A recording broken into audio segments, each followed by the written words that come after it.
Yeah,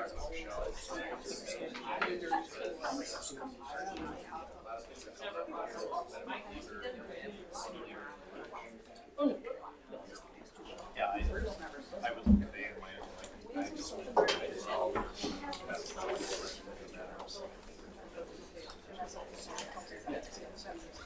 Oh, yeah, right, yeah.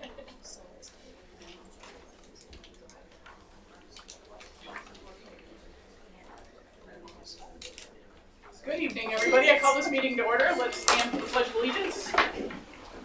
Pledge allegiance To the flag of the United States of America and to the republic for which it stands, one nation, under God, indivisible, with liberty and justice for all. All right, we have a couple people signed up for a citizens forum tonight. Please state your name and address before you speak, and then you have 4 minutes. Okay, we'll start with Sean Kelly, and when Sean's finished, we'll do Troy Tetlock. Should I walk up to the front? Can you hear me okay? We can hear you. Okay. So I'm Sean, Sean Kelly. I live at 136 Wimbrel Way in Pulaski. That's adjacent to the east parking lot at the high school and the vet clinic.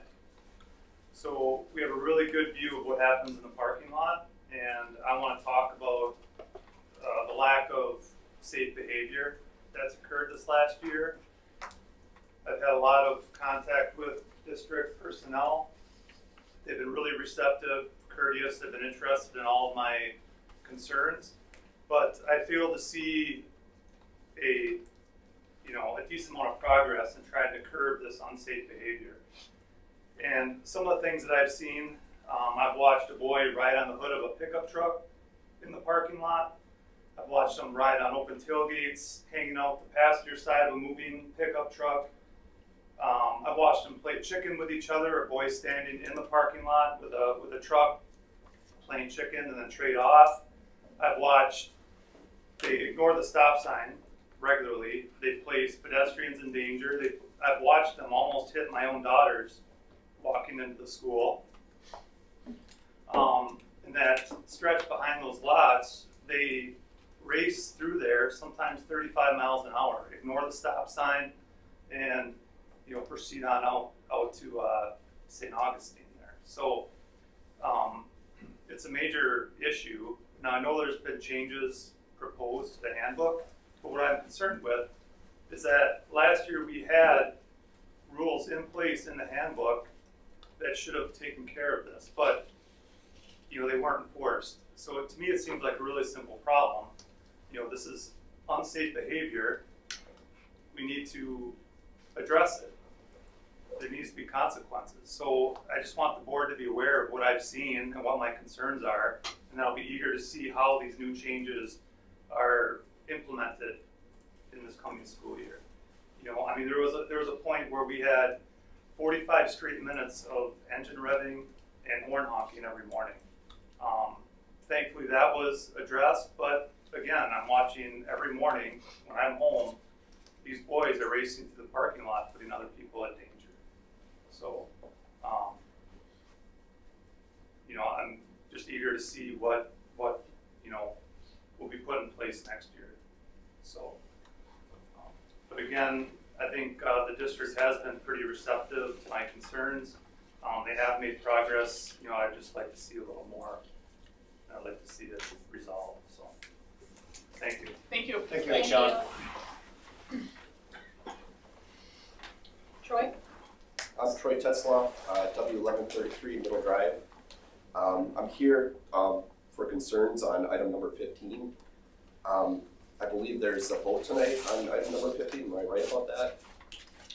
Is that going to be voted on? Okay. I guess in my opposition to the voting yes on that, I think it's bad for the district to have all these policies where girls can be in boys' sports and vice versa.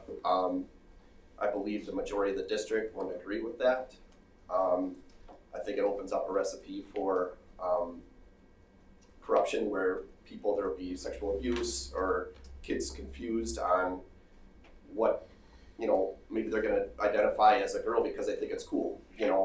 I think boys should be in boys' bathrooms, girls should be in girls', and sports should be boys and girls. This is ridiculous to even have this on the table, I believe.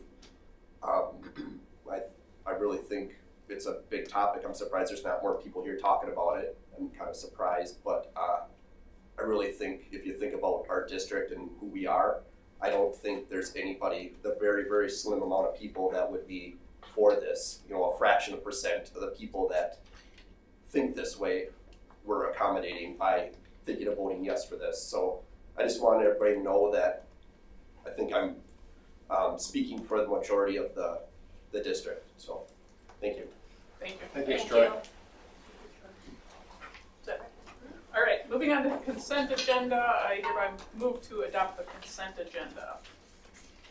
Hearing no objections, the consent agenda is approved by unanimous consent. We will move on to the superintendent update. I just have three little things, and then I would like the board to have a little bit of time to update on the retreat from Sunday evening.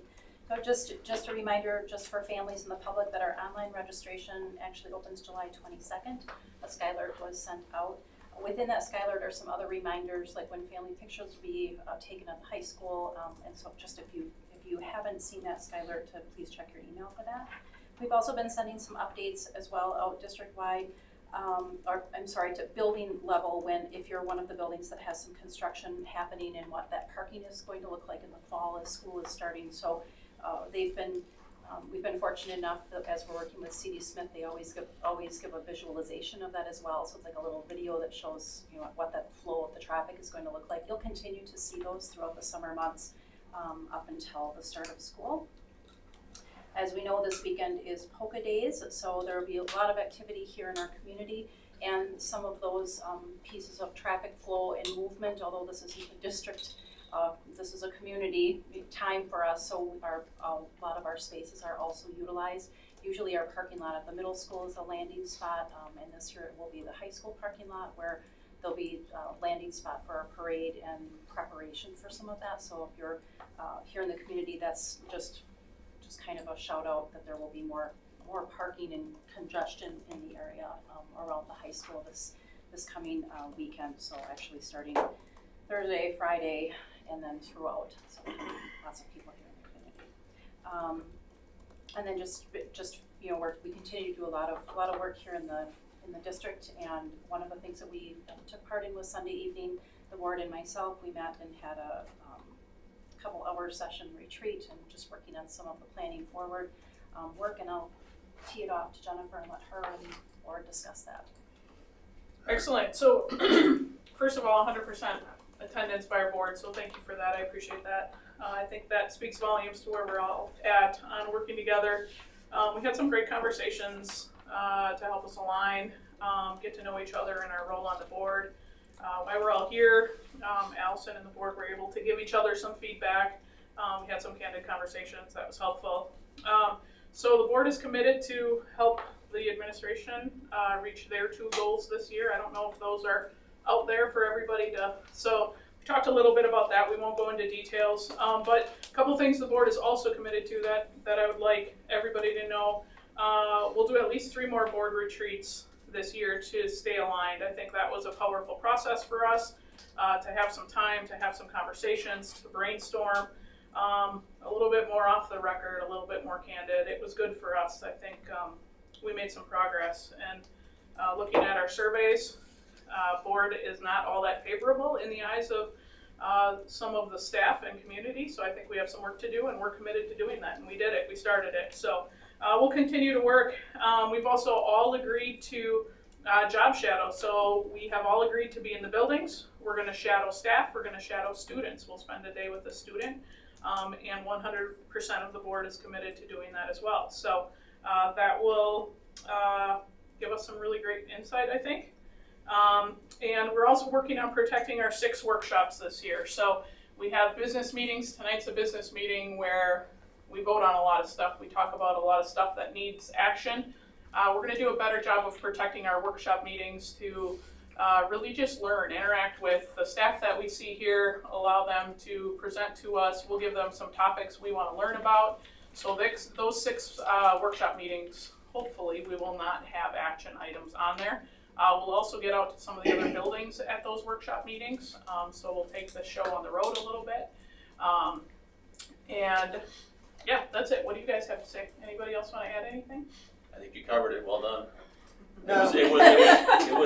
It was very beneficial. We met from 6 to 9 at the Cobblestone, and the first hour we met without Allison, and we all, kind of reintroduced ourselves to each other. I think it was very beneficial for me. And then Allison came and presented, and after that we worked on goals, and I thought it was very, very well worth the time. Yeah, I would agree. Getting to know each other a little bit better was beneficial, and then really aligning, administration to our views and vice versa to make sure that we're walking down the path together.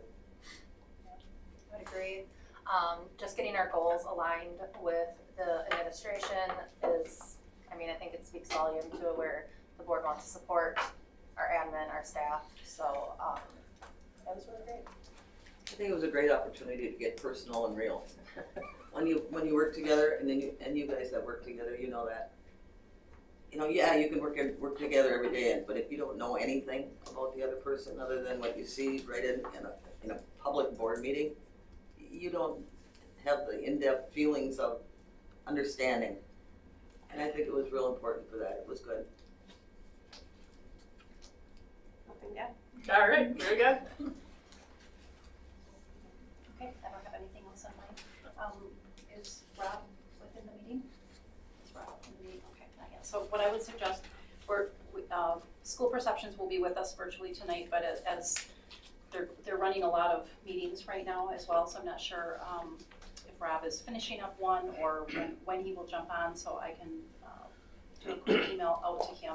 But I would suggest that we just, if it's okay with the board, I would just continue on, and then when we have him, we'll pick up with the survey. I think that's perfect. Let's go on to student handbooks. School field trip. Sorry, field trip, yep. I make a motion to approve the field trip. I'll second that. She can Hi, discuss. this is Hi. She's here, let's let her talk. Do you have questions regarding it? I don't. Okay. Would you like to tell us about it? I can, yeah. I would love to hear about it. Yes. Okay, I'd be happy to talk as long as I'm here. So, Yes. we put together a trip, or I put together a trip, me and my other personalities, and we, I'm sorry, break up the tension. All right, so we are heading down to Chicago, hopefully, on Thursday, March 20th. It's the Thursday right before spring break. We made that decision so that hopefully the kiddos that are heading on the Euro trip that are also in choir. I'm Kathy Brown, I'm sorry, a choir teacher at Pulaski High School. And so that way we could meet up. It's a 3-day trip, and then the kids that are going to Euro could, in Chicago, meet up with the Euro trip and then head out for that if they so choose. But that's why we chose those dates. And plus, it's really hard to find a date that there's not something happening on. So, yes, we're going to head down to Chicago. We're going to go over to Roosevelt University. My oldest son is a student there, and we have it set up with the professors there to be able to have a workshop with them. And then the students can sing some choir pieces, but also individual students can get up and have some time with the professors, and also have my son and some of his classmates perform for them, just to get a good interaction and see this is what you could do in the future, plus also just a learning experience, which I think is really important from the college level directors. And then we'll see the sites like the Millennium Park and the Bean, Cloud Gate, which is right across the street from the campus, and then have some pizza at Giordano's, go to see a Broadway show, we're at Oakbrook Terrace Hotel, and then Shed Aquarium, Field Museum, John Hancock Center, 360 Chicago Tilt, Ed DeBevick's, and go and stay overnight, have some time, and then the next day we're going to go tour the Lyric Opera, where my son works for the Lyric Opera, so we're going to get a tour of that, and then go to Navy Pier, and then go see the Blue Man Group. So we have a lot, in a small amount of time. So if you're concerned about the amount of it, we have a lot packed into a lot of a short amount of time, and then also we have fundraiser opportunities for the kids individually as well as families, of course, through the awesome Pulaski Music Boosters to be able to raise those funds. So the $7.99 though, each student still has to come up with that? Yes, So what if they can't? we have different ways to help them. Okay, so they just have to Absolutely. contact you if they can't? Exactly. Okay. Yes. And then what if we wanna come? Well, let's talk. Any other questions? No, thank you. No, Thank so you. it's action-packed and fun. Yeah, awesome. All right, are we ready to vote or any other conversation? All those in favor? I- All those opposed? Motion carried. Have fun. Thanks. They're here? Okay, so let's welcome school perceptions. So you got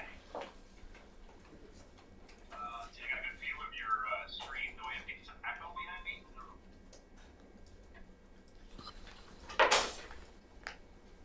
All right. So I am Rob Demise. I'm the research director at School Perceptions. We are the company that worked with you on your community survey a few years back, I guess it was now. I was not the lead on that, but I am available for your staff, student, and parent surveys tonight. So I put together this PowerPoint here. Let's go right to this this page here. So really the point of this is to let you know that this isn't our first rodeo. We've been in business now, I guess this is our 23rd year. We've conducted over 10,000 staff, parent, student, and community surveys, several of which you have done now, and helped nearly 1,000 school districts navigate strategic planning and pre-referendum planning processes. My goal for you, I guess kind of an agenda list, kind of a goals list. I want to kind of do two things at once, which hopefully means I don't do two things badly at the same time. I want to review highlights of the data, highlights being staff and parents, and then best practices for approaching the data. In other words, kind of showing you what the data is, while also kind of helping you understand what do I look for when I look at it the first time, what's normal, what's not, where are you like everybody else, where are you not? That way, when I'm not here and you revisit this data over the next days, weeks, months, and over the next year even when I'm not here, you kind of know how to eyeball it on your own as well. And then just kind of briefly go through some of the other reports, what's normal, what's not, and so on.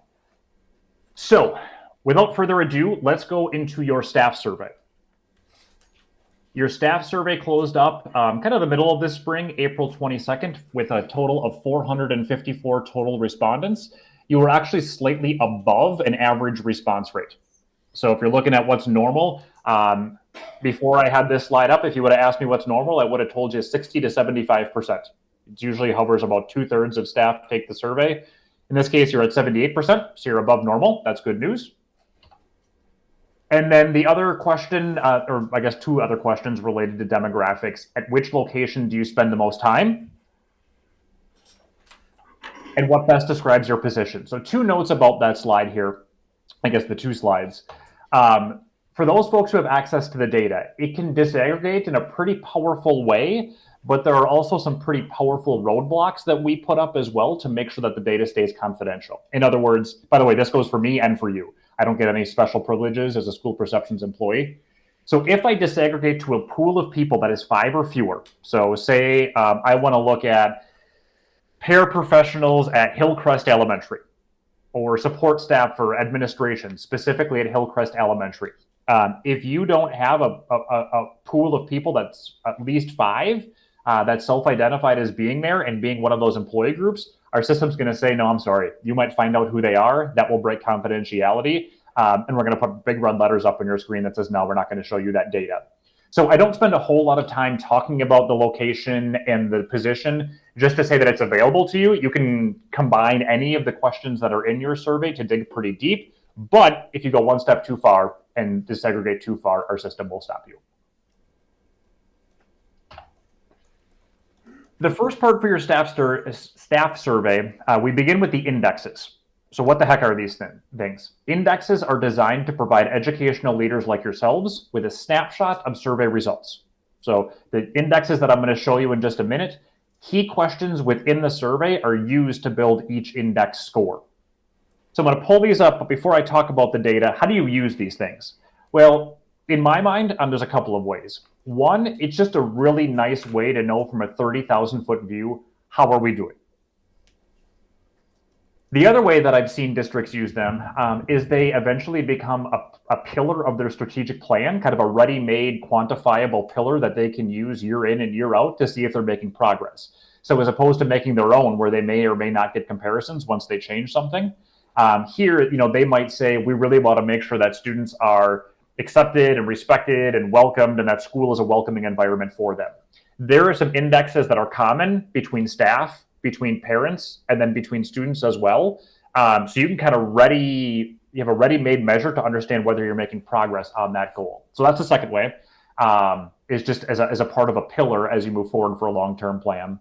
And the third way is just a nice way to be transparent, especially for folks who just are less comfortable with data. They can see how you stack up. And especially over the course of multiple years, this data is going to get much more interesting because your hyphens here, your dashes, are going to turn into how did we do year over year. So this is the first year for these types of surveys, so I can't fill in any longitudinal data for you, but beginning next year, I'll be able to show you what went up, what went down, and by how much. So those are the ways you use these indexes. More specifically, these indexes that you see here are on a 1 to 5 scale, 5 being the best, 1 being the worst. So we want people to strongly agree with these. So for instance, academics. That's the first index that's listed here. It's defined as we are effective in teaching and supporting our students. Your score is a 3.30. So on a 1 to 5 scale, the median is 3.00. So you're above the median. You're leaning towards agreement that that index is happening, that you are effective in teaching support and supporting students. That's a good thing. You're on the side of the fence that you want to be on, but you're also below your comparison score by about 1/4 of a point or so. Among your comparison pool, the score is 3.55. So just pausing on that too. So on many of these slides, you're going to see how you're doing on the scale, and then you're going to see among other districts that look like you in Pulaski. Once we put you in that pool, how do you stack up against them? Are you above? Are you below? Are you kind of what's normal? And that's the benefit of the comparison data. Because if I just told you your score was 3.30, you would probably rightfully wonder, is that good? Is that bad? Is that kind of where everybody else is? Here, you know that you're not too far off, but you are a little bit below what the average is among schools that look like you. Engagement, similar. In fact, as we go down the line here, all of your scores are above 3.00. So beginning with your baseline data in year 1 here, you're starting off from a pretty good point. You're above 3.00. Again, that's where you got to be. Engagement, I like working at this school because I'm valued, heard, and can contribute. Your second index, also a little bit below your comparison pool. The third, support. I have the support I need as a staff member to help educate our students and work as a team. Was actually the highest of any of your indexes, and just 0.04 of a point, so pretty darn average, right around what everybody else scores for that index. And then staff have the unique benefit of not only knowing how they're doing as a staff, but how are the kiddos in my classroom doing, or the kiddos that I support, how are they doing? So they have kind of a double lens here. From the staff perspective, are students accepted, respected, and supported at school? Your score is 3.71, which is a little bit below the comparison of 3.8. And same story at the bottom. How are staff doing? Are they accepted, respected, and supported at school? You're about 0.2 of a point or so below the average, 3.62 compared to 3.80. That's all well and good, but a 30,000 foot view is just that.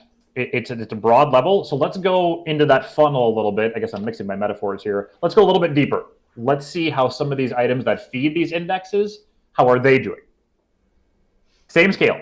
Can't get better than a 5.00. Can't get worse than a 1.00. On all of these items, the higher the better. You want to be at a 5.00, and the median remains the same at 3.00. So that's kind of that tips and tricks moment. Whenever I look at the data for the first time, that's immediately where my eyes go. Where are you above or below 3.00, and what does that tell me? Keeping your staff hat on, setting aside how you stack up against others. We'll get there, but I ignored those completely here. All I said is from your staff perspective, where are they saying things are going the best? Your top 5 scores are all above 4. So you're kind of in that agree to strongly agree range here. So this is where you're rocking it from your staff perspective. The highest being our staff does a good job of educating our students at a score of 4.31. In second place, I have access to the technology support I need at a score of 4.29. Third, I have healthy working relationships with my coworkers at a score of 4.28. In fourth place, I feel safe at work at a score of 4.22. And then finally, not too far behind, I have the technology I need to do my job well. A few things about this. I guess I don't know that any of our questions in our survey are more important than others, but maybe some are more equal than others. And you got a couple of them here. So look at rows 1, 3, and 4. The educating, the healthy relationships, and feel safe at work. I get pretty excited when those are in your top 5 because they kind of have to be if you're going to make progress on anything else. If I don't feel like as a staff we're fulfilling our core mission of educating students, if I don't feel like I get along with my colleagues, if I don't feel like I can go to work and be safe there, it's really hard to make progress on anything else. Those are kind of the hurdles that you have to clear before you can see any other scores go up. So again, it's a good thing that those 3 are in your top 5 because they got to be before you move in anywhere else. Which is a segue then into where are some areas where your staff is telling you they want help? What is not going well from the staff perspective? What are the bottom 5 scores? The good news is that, I guess when you make a list, something's got to be at the top, something's got to be at the bottom because that's just how a list works. But even the items that are at the bottom, there aren't too many that are below the median of 3.00, and that's good. No, I don't want to minimize that. Your staff is telling you that things aren't going well in 4 areas in particular, and they want some help. But the good news is that there aren't that many that are below 3.00. The social and emotional needs of all students are being met, 3.04. The district seeks input from a broad group of staff members, 2.86. The district's pay practices are fair, 2.82. Our staff handles student discipline in a consistent manner, 2.72, followed by a related question. Our school's student discipline practices and policies are effective is the lowest score from your staff at 2.54. A few notes about that. We redid our staff surveys maybe about 4 or 5 years ago or so. Since that time, and these questions have been part of our base surveys, I cannot tell you the last time I gave a report and didn't see your bottom 2 questions at the bottom of everybody else's questions for 5 years. Everybody has discipline at the bottom. I would have told you that would have been at the bottom before you ever did a survey, because if you're like every other district that we work with, that's where you land. Close by is the social and emotional needs of all students are being met, because when that score goes up, there tends to be less behavioral challenges in classroom as well. But I don't know if it's good company, but you are in large company, and it doesn't matter where you are. Wisconsin, Illinois, Iowa, New Mexico, Colorado, any other state we work in, Pennsylvania, those 2 that you have at the bottom are everybody's bottom. So if you have the solution to that, there are about 14,000 districts nationwide that want the answer because everybody struggles with that. The other way to look at staff, though, and we'll do this with parents as well, is where are you doing most, this is bad grammar, most better? Where are you most above your comparison pool? Where are you really outshining the other folks that make up your comparison pool? You're most above your comparison pool by about 0.2 of a point on our school has a process to ensure every student has a connection with at least one adult in the school. In second place, where you're most above your peers, I have access to the technology support I need, followed closely by I have the technology I need to do my job well. You're above your peers, and our staff does a good job of educating our students, and information important to my work is shared with me in a timely and effective manner. Now, these aren't the only 5. These are just the 5 where you're most above your comparison pool. But let's flip that coin over. Where are you most below your comparison pool? Where are other comparison districts doing better than you by the largest magnitude? First one, the school board is doing what it takes to make our district successful. Same magnitude. Our staff handles student discipline in a consistent manner, followed by the other discipline question, are these policies and practices effective? Second to last, being most below your comparison pool, the district seeks input from a broad group of staff members. And then finally, district administration is doing what it takes to make our district successful, was the one where you're most below your comparison pool. Your overall satisfaction question. This is kind of what I lovingly call my when push comes to shove. There are always going to be things that go well, There are always going to be things that you struggle with. But at the end of the day, how happy am I to be working here, and would I recommend it to somebody else who's looking for a job? Can't get better than a 10, can't get worse than a 0. Your average is well above neutral, about 2 points above neutral, neutral being 5. You're at a score of 6.94. Pretty close, but you are below your comparison average to the tune of about 12 hundredths of a point. 10% of your staff are giving you a perfect score. Another way that I look at this data is by simply summing up your 10s, your 9s, and your 8s. If I do that, so I take 10 and 13, I'm at 23 plus another 20%. So 43% of your respondents are what the research behind this question calls your advocates or your ambassadors. They are the ones that will go out and talk well about what you're doing as a district, and you don't have to motivate them to do so. They will do that on their own. They are the ones that will strike up the conversation in a summer softball tournament concession stand line and talk about the cool things that are happening at Pulaski Community School District. They strike that up. And that's a great place to be, that you're just below majority that are doing so. Add in another 23 and 9%. Oh boy, what did I end up my math? So 43 and another 32. So you're at about 2/3 of your staff are above neutral in terms of whether they'd be willing to recommend you or not. And you can just see that as you eyeball the data. You've got a lot more greens than you do reds down at the bottom. I'm going to move on to parents in just a moment. But before I do so, any questions specifically about staff data or what's going on, why we did it, the method to the madness, or so on?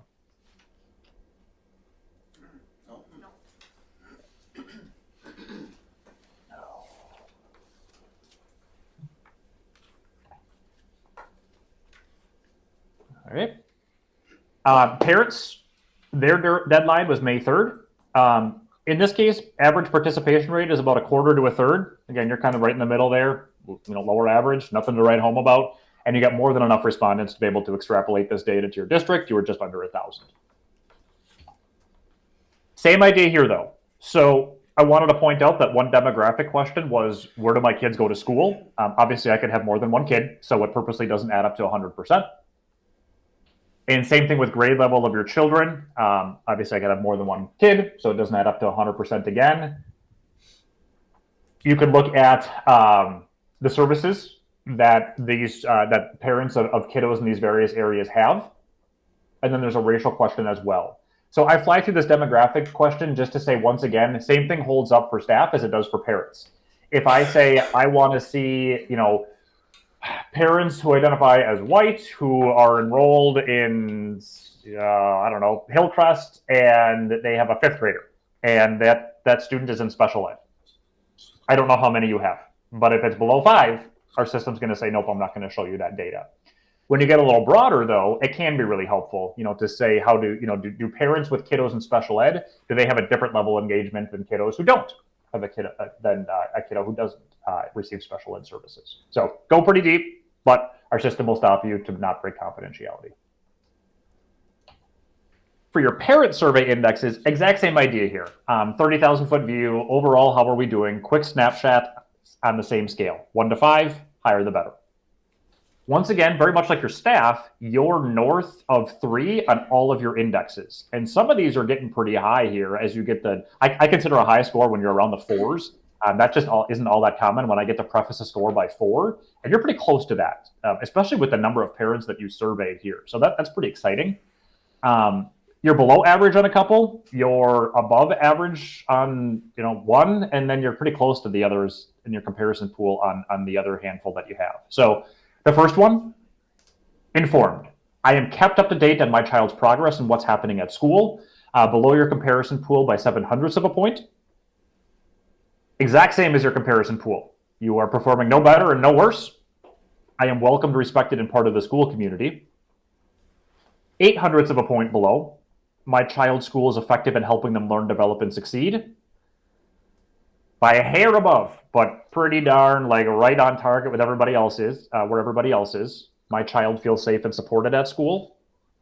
And then just a hair below the comparison pool, but once again, you're kind of about where we'd expect based on everybody else. My family is accepted, respected, and supported at school. Once again, though, I wanted to isolate your top 5 scores from your parents, all of which were above 4. School facilities are clean and well kept. That was the number one scoring item from your parents.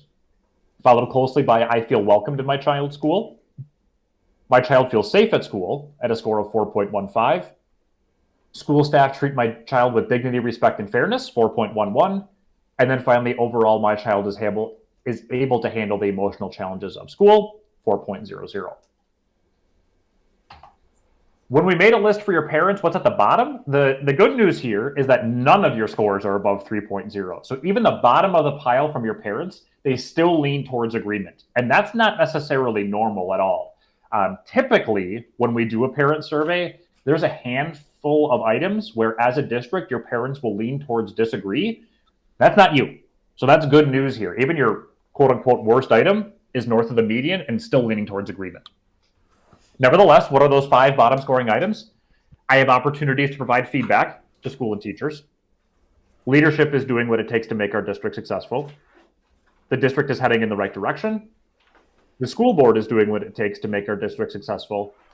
And then finally, at the bottom for parents, I am satisfied with our school's efforts to address bullying.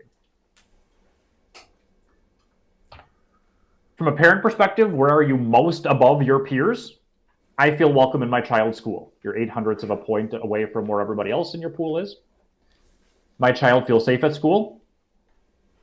The school has high expectations for my child, and the school provides opportunities for parental involvement, are both about 0.05 of a point away from your comparison pool. And then finally, 0.03 of a point above your peer average, our school facilities are clean and well kept. Where are you most below your comparisons? At the top, I know how to support my child's learning, followed by I am updated on how my child is doing at school. I have opportunities to provide feedback to the school and teachers, below by 0.13 of a point, a little over 10. I have at least one school staff member I feel comfortable contacting when I have an idea or concern, is 0.15 of a point below. And then finally, most below your comparison pool by about 0.25 of a point, the school board is doing what it takes to make our district successful. As you communicate with parents, we asked, how would you like to receive school information? And it's a carefully worded question. It's a little bit nuanced, carefully worded. So it does not say, how do you receive information? Because you might be doing X and I don't want you to do that. You keep doing this and I'd rather have you send me this. I want you to do Y instead. So this is a preference question. When you want parents to know something, they want to learn about it through an email, and they like your automated phone or text notifications. Really, if you want parents to know something, right off the bat, that's the most bang for your buck. And I would say kind of the tier 2 of ways that your parents want to be communicated with, your LMS, so your learning management system, Seesaw, Canvas, meetings with teachers and administrators, the website, so make sure that stays up to date and easy to navigate, newsletters, and then that parent portal. Areas where you're just not getting a lot of parents that want to read about you this way, your board meetings, other social media, the parent organizations, newspaper, Twitter, and then finally the radio. The nice thing about this too is now you know kind of where to not spend a lot of your time. It feels like about 10 years ago, every school, every district, every department in the district had their own Twitter page and pushed out a lot of information that way. It just doesn't seem like that anymore. And I think fewer people maybe have Twitter. So I guess I wouldn't spend a lot of time beefing that up because nobody's going to read it. So if you really want somebody to know something, I wouldn't put it on Twitter because you're not going to get a lot of traffic that way. Send a text or email folks. Your parents are above the average on your overall recommendation. So same style of question on a scale of 0 to 10, how likely would you be to recommend our schools to a friend or family member? Your average is 7.75 compared to 7.56 for your comparisons. Here, the really good news is 2/3 of your parents are acting as ambassadors on your behalf. And again, that's the summation of your 10s, your 9s, and your 8s. That is fantastic. I don't remember the last time I've done a parent survey and seen that many parents acting as ambassadors on your behalf. And frankly, that means a lot. It means a lot more when I'm not an administrator, when I'm not a board member. If I'm willing to talk about something, that voice carries a lot more weight than somebody who has a leadership role within the district because it's more of an average community perspective. So I'm really happy that your parents are that high and note that that's not normal in a very good way.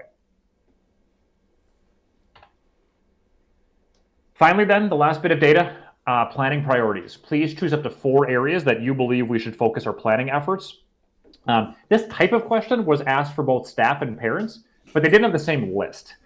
So what I'd like, well, let me give you an example. So your staff had some questions about health insurance. That was obviously not really relevant for your parents. So they both had the same style of question, but not the same list from top to bottom. There was some overlap though. So what I did here is I took, I think, what did I do? The top 10 items from your staff and your top 10 items from your parents, where they are saying, look, we get it. Time, money, resources are limited. So at the end of the day, where do they want you to focus your effort? When I made that list for staff, and then I made that list for parents in isolation, I put them together, and then I said, well, are there some overlap between them? And this is kind of what I call your homework. Like, this is where your staff and your parents really want you to focus. Where do they have common planning priorities? It's student behavior and discipline. It's the extent to which you can recruit and retain high quality staff. Both groups are saying, make sure you support social, emotional, and mental health services for students. Both groups are saying, make sure that you focus on providing adequate services for students who have difficulties learning. And then communication with respective groups. Make sure you communicate. And now the benefit is you know exactly how parents want to be communicated with, so you have some insight into that as well. The other thing I'll say about this slide is the wrong way to read it is an evaluation of how we're doing. That's not what this data is set up to do. So take CTE, for instance. It's the 3rd highest thing for your parents. If you're really, really doing well, if I love the CTE program and I really want you to continue to make sure it's doing well, I'm going to check that box because I'm excited about it. I'm excited of progress you made. But the flip side of that can also be true. If I don't think the CTE program is offering enough courses, I'm just not happy with it, I'm going to check that box. So again, don't use this as are we doing well or not, because both things could be true. Either could be true when I check it. It's only at the end of the day, if we have finite resources, where are we going to focus those limited options we have? I want to briefly talk about comments and then a few other things, and then I promise I won't ramble on till midnight. But what questions do you have about parents before I move on to the qualitative data? Nothing specific. Okay. 2 other news and notes then. I'm certainly not going to read all the comments, but I want to tell you how we approach them and how we use them and how I recommend you use many of them moving forward. So when we do this, we do a qualitative analysis of the open-ended questions that come in. So for instance, there was a section in your parent survey related to communication and leadership. And we approach this by saying, out of all the comments that are here, what floats to the top? What are the major lessons that we can take from the open-ended qualitative data that's here? So for instance, from your parents under communication, one of the things that we learned that was a major lesson was respondents, again, parents here, parent respondents are expressing concerns with inconsistent communication. Emails, text, newsletters, over-reliance on certain platforms like Canvas without meaningful dialogue and a lack of timely updates and clarity on communication. So out of all the comments we received, that's one thing that we learned from these open-ended comments. So we kind of did the work for you to figure out what's going on here. The other reason that this is a benefit is it's going to protect confidentiality. There are things that people say in the comments. Obviously, they're going to be unredacted because they're just full comments, and people trust that you're not going to know what they say when they type them in. So we've kind of done that work for you as a third party. We're not paying any more or less whether it's good data. I guess I'm not really in the business of sugarcoating something. If it's going great, I'll tell you. If it's really bad, I'm going to tell you because I want you good data that you can make decisions off of. Just sugarcoating things doesn't do you any favors. So that's the way we do these, the way that we do. And then finally, I would say as you move, one other thing about comments. It's really hard to make decisions off of comments. Only a fraction of folks that choose to take your survey are also going to leave a comment. I was telling, I don't know if it was your administrator, somebody was telling me the other day, I call it the US Cellular rule. I have US Cellular. I have never once called US Cellular and said, you're really doing a good job. I really like my cell phone service. You've never done that. I call them and I'm pissed about something and I want them to know it. You're going to get a lot of the same things in your comments here unless the question specifically tees up what are we doing well. If I say, yeah, things are mostly fine, run of the mill, whatever, I shrug my shoulders. I don't leave a comment. I'm not going to take my time doing that while I'm trying to feed the dog and my kids and figuring out who's taking the kids to softball practice and who's driving them to school tomorrow. It's just not how it works. So it's going to lean more negative than it will positive, and that's you and every other district we've always worked with, because that's what open-ended comments are. You're also going to get comments that, one person's going to say, I love communication. This is great. Everything you do is great. The next person's going to say, do you ever talk to me? I never hear anything from you. And those two comments are always right next to one another. And I don't know how you make a decision off of that, because that's just how it goes. Sorry, that's like. I live next to the airport, and the F-16 just flew over, which is actually kind of cool, but not important. So you're just going to get it's really hard to make data. It's really good to know, why are people answering the way that they are? That's great for this type of data, but to make decisions off of, we always say use the quantifiable data.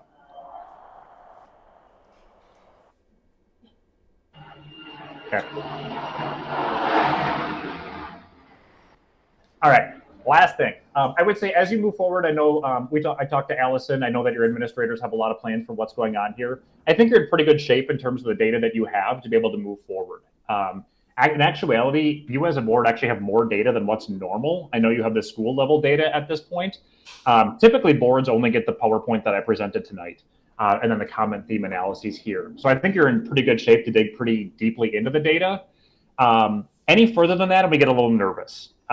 People, even though people will feel like it's not going to be confidential anymore. Even though we put up those roadblocks, the more people that have access to the data, they won't trust you anymore. They'll say, you told me it's confidential when it's not. And then one of two things happen. Either they're never going to take your survey again, or even arguably worse, they're going to take your survey and they're going to tell you things that they think that you want to hear. And then you don't get good data back. Then you're paying for garbage data. And that's not a good idea either. So I guess I think you're in a really good position based on the amount of data you have to be able to dig into this by school and various ways and say, what are we doing well and what are we not? Okay, I need a drink of water, but happy to take any questions you have. I have a quick question for you. So how do you guys deal with outliers? So anybody that answered all 5s or anybody that answered all 1s, did you guys deal with that? Toss it out, keep it? No, we keep it and we provide the standard deviation in our portal. And that's actually a really interesting way to look at the data. I love that, especially on board reports, is to sort it by standard deviation and then look at that exact issue. So you applied that to the documents we got? Nope, but you can. I don't take out the outliers. I want to give you the unvarnished data, because then you'd have to decide, well, what makes the outlier, and is that different by question? Because that could be true too, and then why would we differ the outliers by question? So no, instead, I want to look at the standard deviations and see where you're all over the board, and you can do that in the admin portal that people have access to for the data. So no, we do not remove outliers. I'd rather do a standard deviation analysis. Okay, so you guys have access to that? Who all has access to that? I had that written Because I'd down. be interested in seeing the Central outliers. office. Okay. And then the only other question I had, so when the survey was sent out, it was sent out via email. Did you guys track any kickbacks? Like people that gave us a bad email address? Do we have any of that data? Ooh. That's a great question. So my partner, Carrie, from our team is the one that sends it out. So when they do get bounce back, she would know that. I don't, because I didn't actually hit send on your survey, but I could ask her. Okay. My fear is with this much of a delay, for privacy's sake, we may have deleted all of those things, but I will ask. Okay, just curious. All right, that's it, thank you. Rob, in terms of best practices for surveys like this, what is your recommendation in terms of timing of service, additional surveys, and form of additional surveys going forward? Let me give you 2 ideas. So one idea is I would not do a survey more than once a year. If you want to do 2, if you want to pay us for more than once a year, I'll take it, but I don't think it's a good idea. I think it's a waste of your money. For a couple of reasons. One, now that you have a whole bunch of data, you got to get your hands deep, and that can be weeks just getting your hands dirty with the data. Then you got to figure out what you're going to do about it. Then you have to implement that intervention, and then as a staff or parent, then I have to feel that intervention and know the change happened, and then I have to decide whether I like it or not. And that could be upwards of a year sometimes. So the problem that I run into, and it's kind of heartbreaking, a district they'll do a survey in fall, and they'll make a really cool change, and then they'll survey again in spring, and they'll say, nothing changed. Then they throw the baby out with the bathwater, and then this intervention that may have been fantastic, they shove it out, and then all of a sudden I'm burdened by initiative overload. when in actuality, it might have really worked. It's just that there wasn't enough time. People didn't have a chance to feel it yet. So I think doing it annually is a good idea. I would not do it any more than that, especially for your parents. Your staff and students being in school every day, they will feel things quicker than parents. It can sometimes take parents upwards of a year or two before they change things. What we have done, though, is we've done dipstick surveys. We need a better name for them, but that's all I got. We do dipstick surveys, and they're like about 7 or 8 questions, and they are, well, again, I promise I won't take too much of your time, but really they are the 7 to 8 questions that matter most when you want to move this slide right here. So what makes the biggest impact on whether somebody is likely to recommend us? That's especially important for staff because the higher they are to recommend you, the less turnover you have. So we've done, and sometimes districts do them once a quarter, and then do their big survey, so to speak, in the third quarter, and then once more at the end of the year with this dipstick survey, so that they have some more data after they make an intervention. The only time I would recommend you do a survey more than once a year, we have done this. I worked in Waiwega, Fremont, and they wanted baseline data in October. And then there was an intervention that they knew they were going to make regardless. They did that in January, and then they tested it again in spring for that one thing to see if it moved. But they knew what that was going to, and they publicized that. So it was a pre-post type of setup. That worked well. But they knew what that was before they ever got their hands dirty.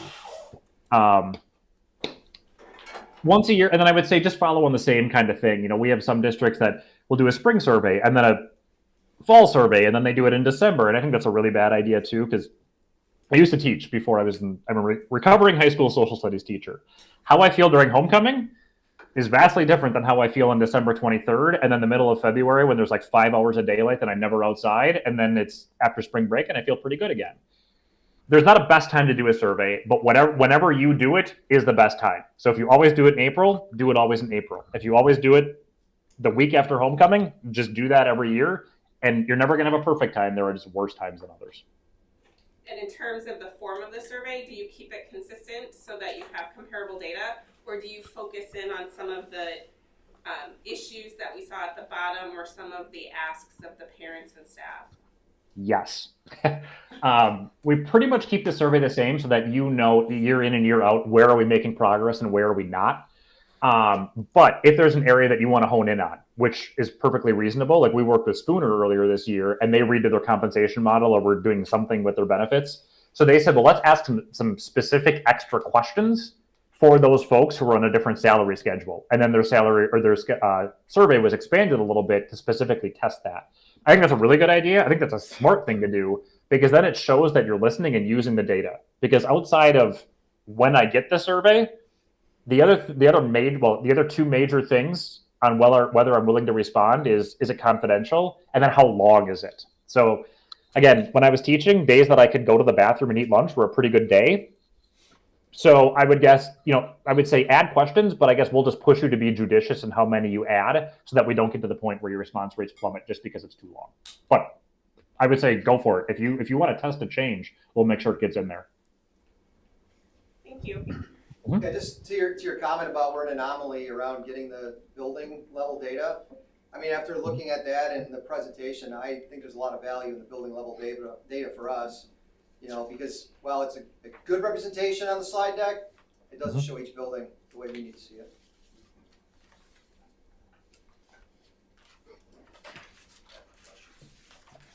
So I guess from here for us, just tonight, I had kind of put this in my email out to you. So this is just kind of this time where we've looked at the data now, and I'm hoping you're finding some comfort after the retreat because some of those bigs on here, that we're already in play, right? So we're taking a look at the social emotional learning curriculum this year. That we're working on retention. We're working together, right, as a board. The administrative team is working together to kind of give more feedback and hope that you can see some of the flavors of what's to come. And that's great because as we're looking at our data from the survey, it's matching. So those areas of work that we're on. So from there, we'll have to develop the plans. We're going to be spending time with our building level teams on that. Then there's always the implementing those changes and what does that look like, communication of how that all comes out. And this by no means, this is just our first conversation about the information. So we'll continue to update you, communicate our progress, and you'll see that all throughout the year. Even today, as I was meeting with Eric and we were talking about our strategic plan and how we want to ensure that with envisioning our future, you can feel much of this within the envisioning our future pillars as well. So giving more feedback or meeting with the community or talking with parents, how are we educating, how are we moving forward in some of those areas. So whether it's, our newsletter is the best idea, is that really something, is that the biggest, worth our time? Are we gonna put our head there? We know that that sounds good to us, but then when you look at the data, is that something that we really wanna spend an awful lot of time on, or does that energy need to be spent somewhere else? So this information for us, even at the level that you've looked at it as a board and the community has seen, is still very valuable for us. So now you can see that as we work through it, it will be even more so. And then we're gonna have to adjust. And I know that, some neighboring schools do shorter those, as Rob called them, the dipstick surveys where there's just a couple questions. And maybe it's just around one particular thing. And that could be something that maybe it involves our students next time. And it's not necessarily staff and parents, maybe it's student, staff, and parents, and it's 5 to 8 questions. So those are all some things that we can look at as we're working through this. And then the end goal when we did this was that we knew we needed some base foundation. So now what does this look like when we expand the scope of things? And how do we take it further? Our goals are all about growth this year, and so this should be about growth as well, and taking a look at that. So, do you have Are any we other set up questions? annually to do this every year? Are we set for that? We as far as will, budgeting yeah, goes? this will be something, that's why we started this, Yeah. right? Because we wanted to ensure that we were getting feedback. This was actually within the engagement pillar, this was one of the pieces that we for sure wanted to do. So this is kind of, in this information, every pillar of our strategic plan, it talked about getting that feedback. That was in Standards of the Heart, it was in our, human resource area. It really did, this is really going to fulfill all areas of the plan. So I just wanna call out Miss Tina sitting here before us. The scores around technology, that's you. Amy, I tried to give Tina, credit last night, but no go. She said it's all you, Amy, so thank you for everything you do. It's not. We have really amazing teams and we have That's what really she great said too. administrators who model and work with their staff, and it's really not deserving of me, it's deserving of our district. Well, she took us on about a 5-year tour of everything you've done for the district, so thank you. I appreciate that, and I also want to call it the facilities team. That's one of our top things too for parents. That's huge, and every time I'm in a building, they're working hard all summer long too. So thank you to those teams, but especially you, Amy. Appreciate you. Thank you, Rob, for your presentation. Thank you. You bet. I am all out of smart things to say, but if you let me, if you think of anything, that's always how it goes after I hang up. Let Allison know. She knows where to find me. Thank you. Thank you. Okay, take care.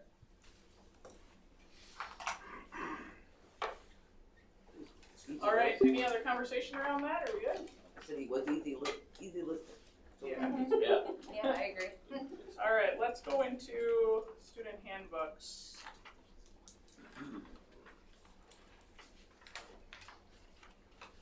Elementary first. Elementary.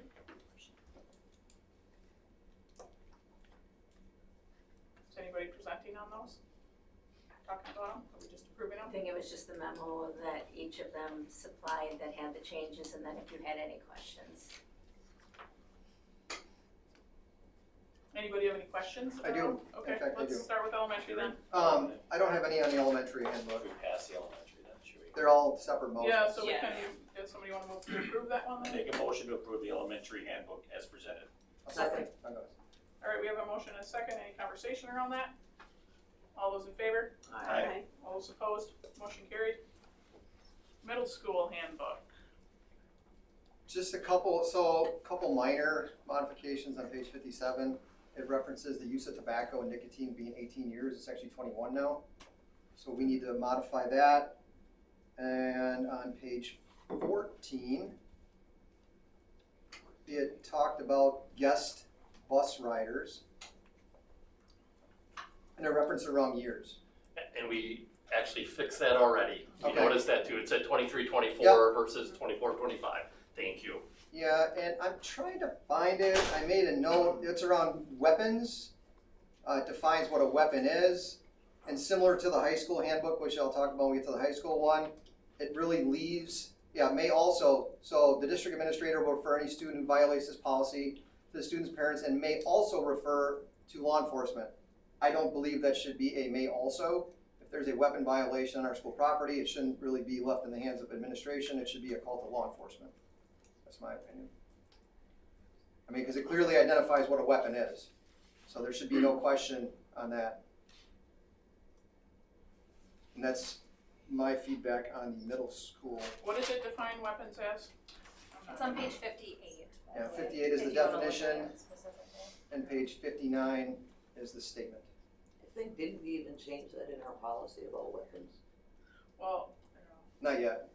That was on the table. I think that one's still on the table yet. Oh, it's still on the table. I think so. And I believe what's in the handbook, and I guess I'm gonna share this, and I hope I'm accurate when I say this.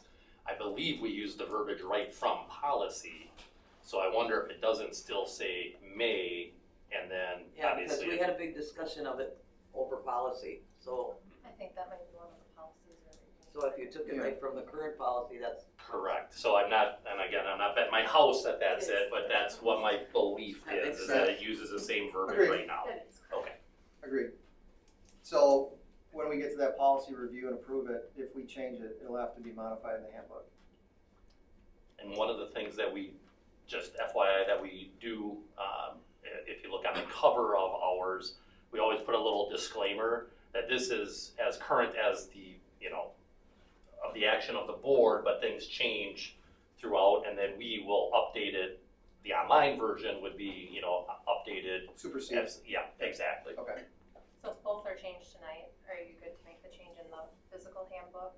Yeah, I mean, if board policy were to change, 100%, yes. And we don't have to reapprove it, because it's really just, it's administrative. I would also just, as a side note on the may and will piece of that, is if we have something like that, we're communicating with our SRO in regards to, let's say it's a pocket knife that was in a backpack kind of thing. We're communicating on it, even if the policy said may or will, we're having those conversations anyways. Just because we want them in the loop on that, or I do at least, so. Yeah, that's why I think it just needs to be changed to will. Then we don't have to worry about it. That was it for me on the middle school handbook. So we can't vote on that tonight. Well, can they just have to update the changes? The tobacco one too, we changed that the year. If the policy were to change, we can make the change tomorrow. That's a then. law. 21 for Oh, on the tobacco. tobacco one? Yeah, piece? yeah. So we can approve it knowing that they'll make changes. Yep. Make a motion to approve the middle school handbook With the changes. with the changes. I'll second it. I'll second it. we have a motion and a second. Any other conversation? All those in favor? Aye. All those opposed? Motion carried. High school. I have a couple there as well. So page 39, that's the same tobacco. It's listed at 18. So it should be 21. And then I want to move to page 46. So in our last board meeting, we discussed dress code at the high school.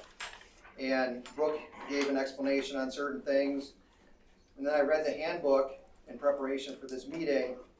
And I would like to have some discussion about item number 1, listed item number 1, basic principle. Certain body parts must be covered for all students at all times. I just find this unnecessary. I think it's pretty common sense to me. And I don't know, I think if I'm transitioning into this district and I break out the handbook to look at it and I read that, I'm like, whoa. So my opinion is I don't know that we need to spell all that stuff out in there. Again, Matt, I can't speak for you being in the high school, but there's some offensive things in there I just think are unnecessary. I think it's common sense. No, so then there's always people that take it too far and then Well, I mean, and I remember the conversation, right? We want to allow children to dress however they feel comfortable, and we don't want to approach situations that could make a student or teacher or another student uncomfortable. I mean, maybe the way to address that is to reach out to the parents if there's a concern instead of addressing it with the student. But I think there's other ways we can communicate it without calling this stuff out. I find it unnecessary. So, just my opinion. I guess I want this to be easy for you guys to enforce. And unfortunately, we live in a world where we have to call it out. I understand what you're saying, I do, but I also think this was likely written this way so that they can clearly see it black and white, not any type of gray area, so. Matt? I understand both points, and obviously this language precedes me, but I agree with what you just said there, Jennifer. Is probably this was done to be explicit, so that where does it say that? It says it right here, and then there's no lack of clarity as to what something meant. Nobody ever told me. Right. There it is. And how does that align with the conversation that Brooke had with us last week? Because I was really impressed with that conversation. Well, she read that paragraph to us. That's the bad part of it. I mean, that is in there. Right. But the That's enforcement of it, I was impressed with what she had come up with. I mean, I never thought of that. So I'll go there.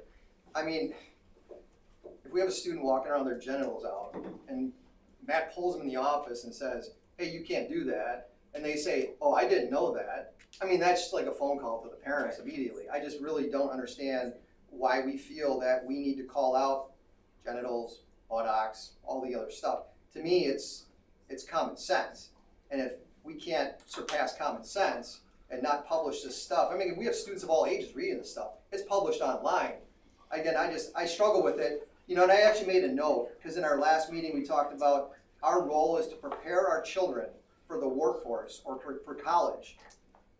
My daughter's going to college and there's none of that stuff in their handbook. So I don't think this is preparing them for anything. And again, I think it's exposing us to putting things out there that is just strictly common sense. I think we can reword it and still cover the same information. What would you suggest? No, we have to be careful because common sense isn't so common anymore. It's not. No, it's But just to say, it's also a due process issue, as I agree with you, and as silly as it sounds, if you don't put people on specific notice as to what is or is not permissible, then you run into problems when you seek to enforce your dress code to a particular student. And always writing these things, you're trying to stay ahead of the negative creativity that people have, and that's just part of the reality, because these things do happen. People are wearing clothes that are, so that's I'm sure, I mean, I didn't write that language, but I'm sure that's why that's in there, and it just eliminates any argument that you didn't put me on notice. We're a public entity, due process requires notice. Let's take a look at St. Norbert, see how they handle it. Wow. Well, See what the that's a wording private is. institution. Yeah, I'm curious. Oh, I don't think we see. can compare. Yeah. So. Private We can look at some other high institution, schools, see how they handle it. And a religious institution, so two Yeah. very, very different sets of rules. That's fine. That's my opinion. Thank you. Yeah, page 48, the same thing with weapons. That'll be with the policy. Yeah. And then page 62, the guest riders, the years were wrong in that. Other than that, that's all I have. I would just like to add, if I may, first off, with the transition in the team, we were able to meet as a new team and look at content, and so what was expressed in the memo are content changes. I just want to give recognition to Gina LeCount, our administrative assistant, who has done yeoman's work in getting the document formatted more properly.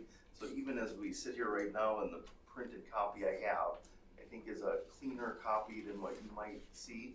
She was still working on it this afternoon, but between here and the board approving it and it getting posted onto our website, it will be as clean and formatted as appropriately as can be. I did put in the memo that there would not be any content changes. I do need to draw to your attention on page 61. I learned today that the language we had in our handbook for work permits was an outdated process, and that's not how students can get work permits any longer. So the the language that you'd see now on page 61 is the actual practice of how a student would go about getting a work permit. Thank you.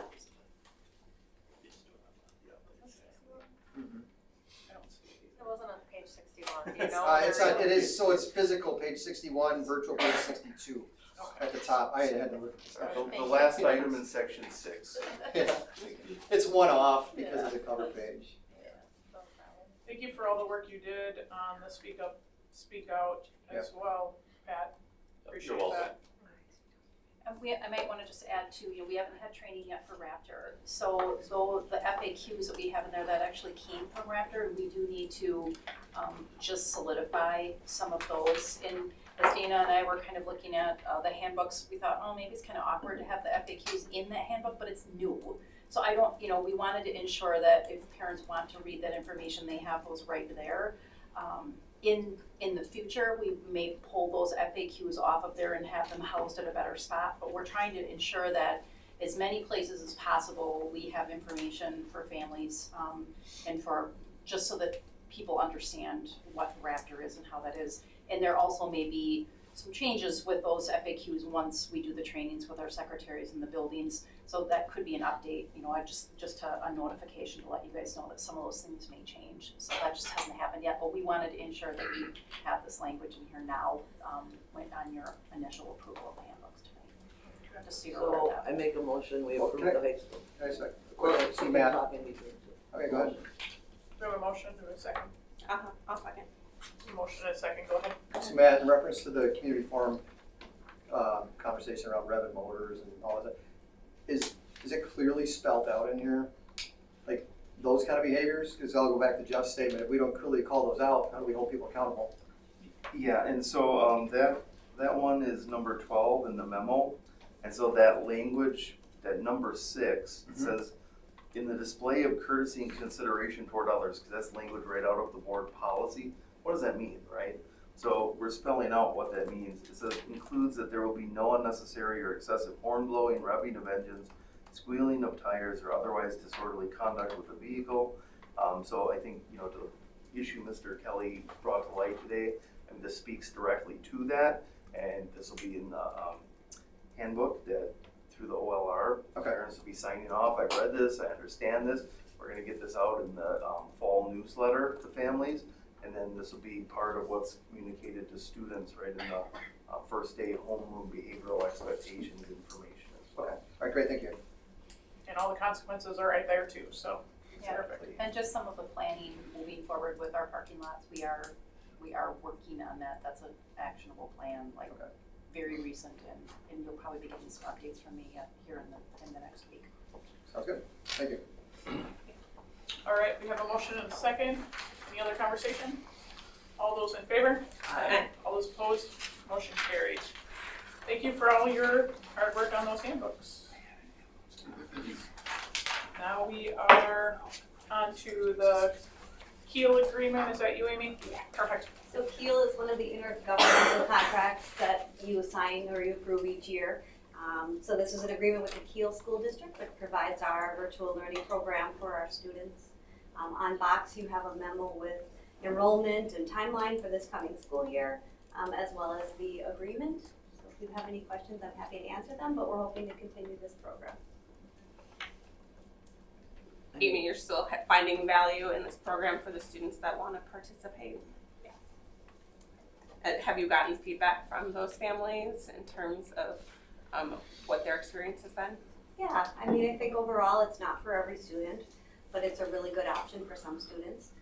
And we're really clear in that application process that this is, really consider these things before you choose to apply.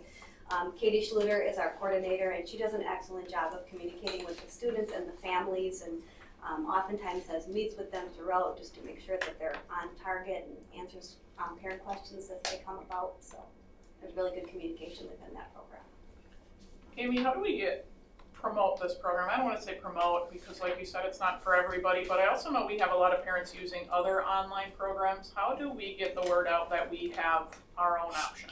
Mostly through our counselors at the high school. Okay. So they kind of know who it's a good fit for, and as they're working with students, if it's a good fit for that student, they'll offer it as an option to consider.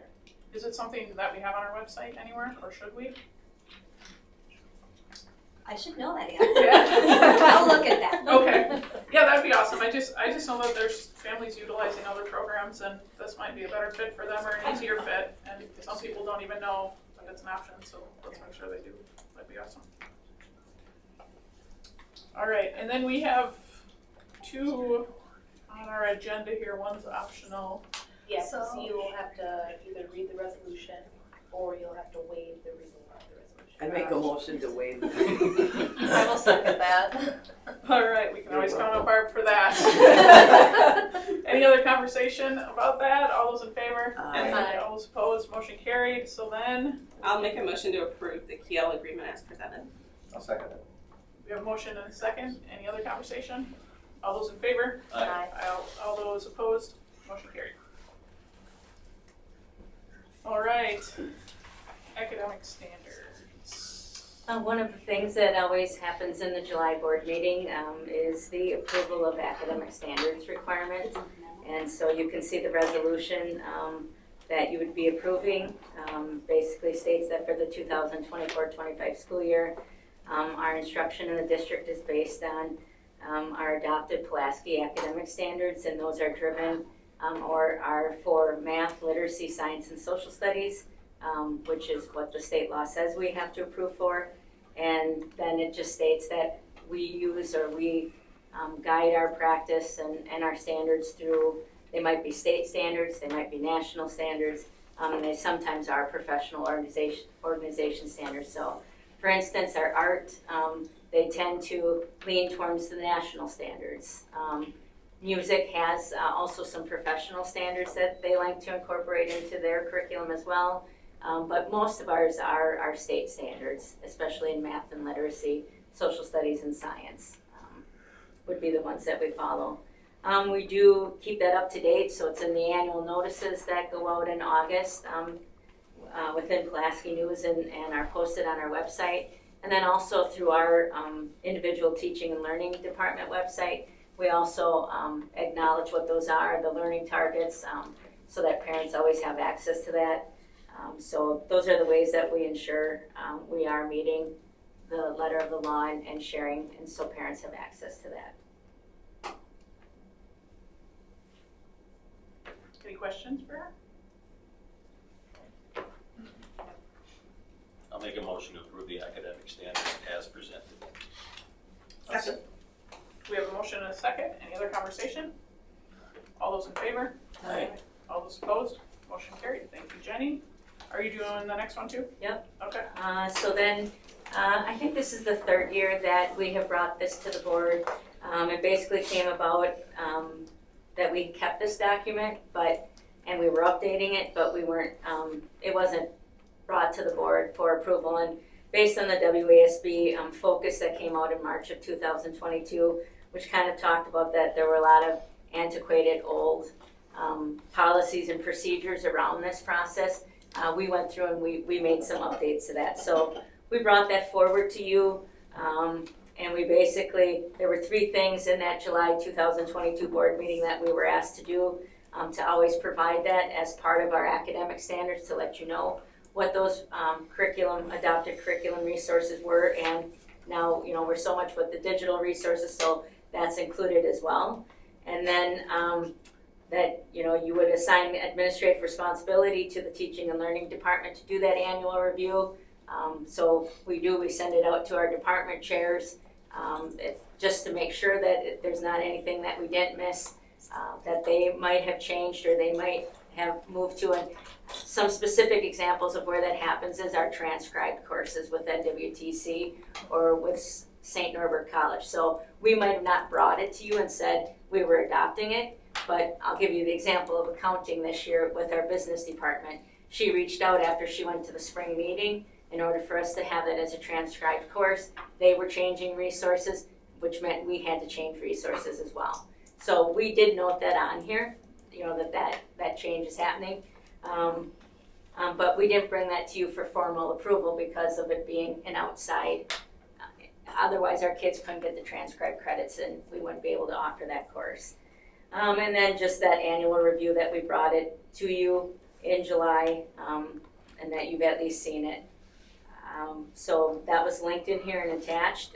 The major changes that I would point out that happened, obviously our middle school ELA, which you approved in March on that HMH into literature adoption. And then you also, that same night, I believe, saw the My Science K-5 curriculum, and you saw our 3-year progression of making the move from the Smithsonian kits into the My Sci kits. And so those were really the big changes, except for some of the high school department saying, we haven't used that textbook in 5 years, take it off. Okay, or some other with the NWTC. So. And then this one does not require formal approval, it's more of providing you with the information because we did the academic standards. Any questions? What percentage of our classes are still using textbooks versus digital? That really varies. Like math is a perfect example. We have CPM math at 6-12 level. Middle school doesn't use the textbooks. They keep maybe 30 copies for each grade level for each classroom, and then the rest we don't use. But in the past, you had to purchase the textbook with the digital. And high school, though, I would say they probably use more of the textbook and not so much of the ebook. But Mark and I were having a conversation because probably 6-12 math resource will be a renewal in the next year or two here. And if I could get away without buying that $90 textbook and just do the year to year, it would save us a heck of a lot of money. So, but a percentage, hard to say because elementary, still we have the consumable for math, because kids are writing in it, and that's an important concept for them to, hand to the paper. But it'd be difficult to put a percentage on it. She's trying really hard. Yeah, I'd be That's wrong. okay. Seems like digital's something we love to hate. So do you Textbooks are so expensive. Do you want a motion for us to back you up on it, or do you not want a motion?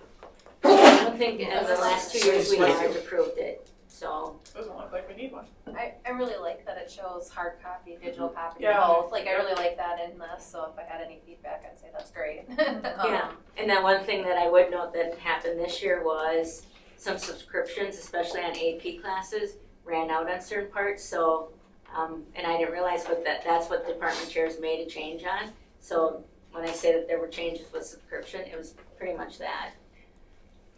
Yeah, I like how this is all laid out and set up, so thank you for providing that. Excellent. All right. Number 10, annual education, employment, and academic career plan.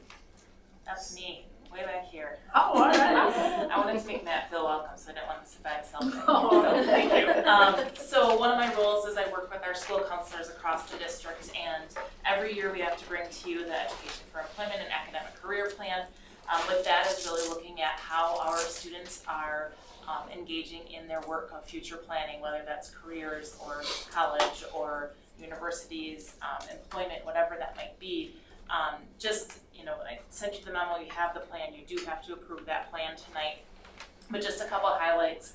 Shelly Kaiserstadt is one of our counselors at the high school and has a true passion for ACP and has started some things this past school year that she's very proud of, and I said I want to share that she would be here tonight, but she has had a prior commitment. But some of those pieces where at both 8th grade and junior year we have parent planning conferences. Both of those, 8th grade, and Pat, you probably can talk to this, 8th grade are one of our highest attended events, and it's individual planning conferences with families. So it's that family engagement. It's talking about those individual students. What do you want to do in high school? What do you want to do after high school? Starting early and having wide open conversations. Additionally, Shelby shared just that the 11th graders, they had very high attendance for their parent planning conferences with juniors last year. Has been just increased awareness of all the options and opportunities across the board. Along with that, some of the things that came through this year was that direct admit. So they've had a junior parent meeting just to talk about that and to have some conversations about some of those things that maybe parents don't always know about. They've had invited FAFSA representatives to come in and talk through those little details with parents as well. This year they have a newly established ACP committee, so they have not just the counselors leading this, but also getting input from staff members and how can we develop lesson plans that go across the board for all content areas. Again, trying to find different ways to reach every single one of our students and to look ahead to their future and plan ahead and have an idea of what they want to do through some of the exploration through Zello and other websites. Along with that, they've also done lots of colleges that come in and meet weekly with students. If you go over in the student services area in the high school, they always have so-and-so is going to be here on Tuesday or so-and-so is going to be here on Thursday. And then kids are able to meet right at the high school with those college or university reps. As well as obviously we have our youth apprenticeship coordinator that also just has been such a wonderful addition to our high school and is on site, ready to go, ready to help any kid that comes into his office anytime. Matt or Pat, anything you want to add to any of that? No, he's doing amazing work, and I think we're gonna have a record number of students in youth apprenticeship this year. I think across the 150 threshold, I think we're approaching 180. So I don't want to put a firm number on that, but just amazing opportunities for our students.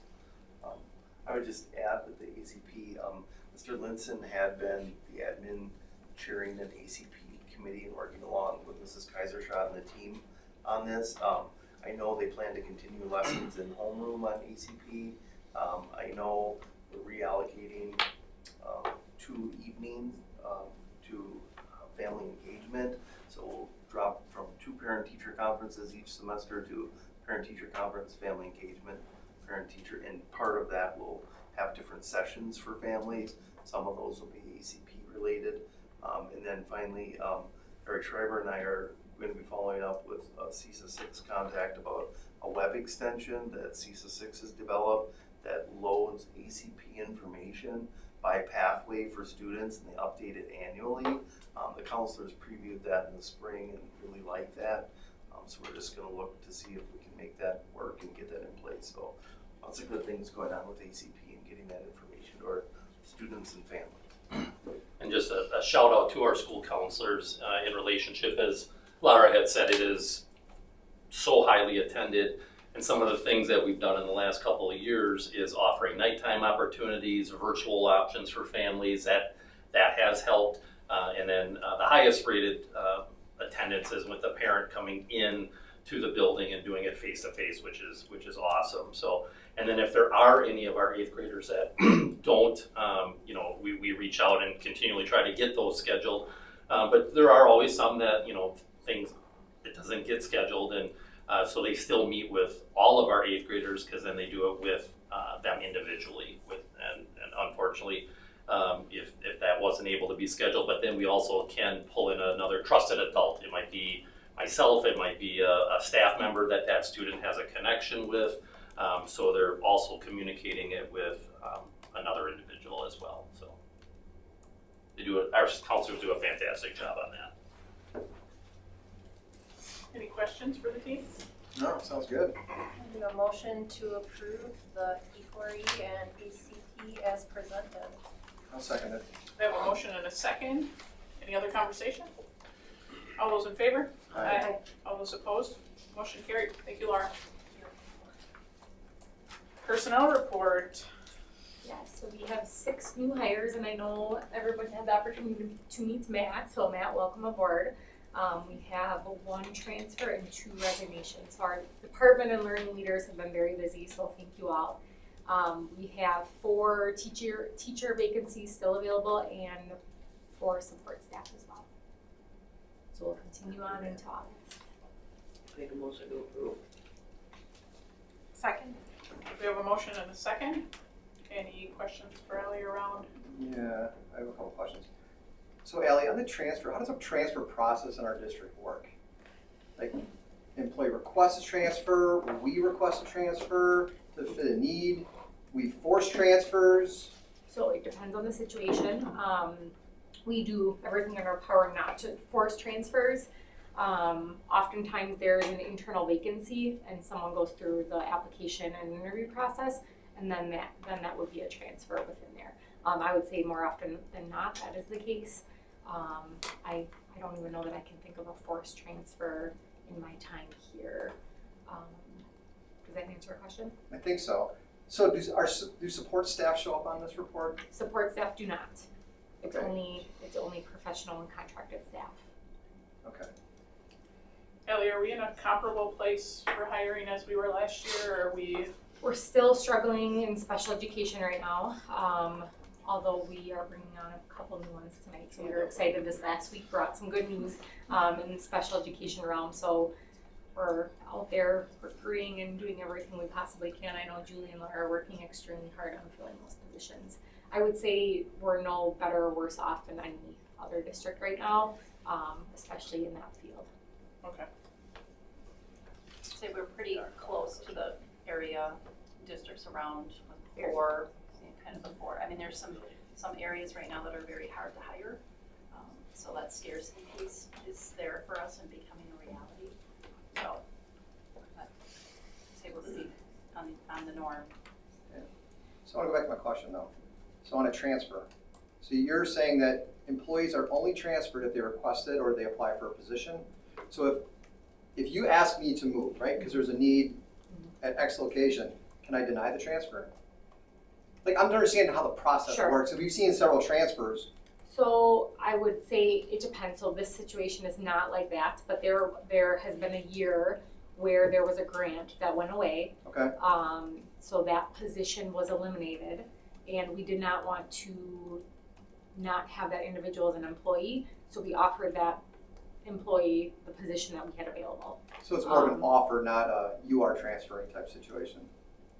Right now, I can't say that there's never a time where if a position completely goes away and we only have this other position, it would be, we're moving into this building. They could still say no. But it would, Then they wouldn't have a right, job.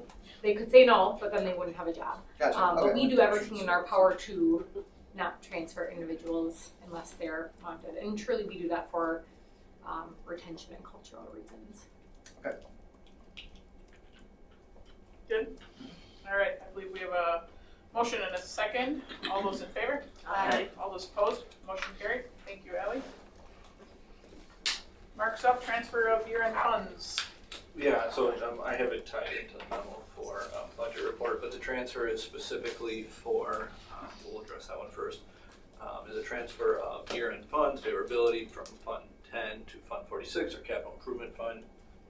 That fund currently sits at 1.9 million. So again, that is to be used for items on our 5-year. This is what DPI calls it. We have a 10-year capital list. We budgeted it at 50,000. My recommendation is to leave that as is, knowing that the board approved an initial budget in June that's requiring a pull of fund balance for next year. So putting money in fund balance this year is a good idea in my mind. So that's the transfer the board wants to discuss and approve it.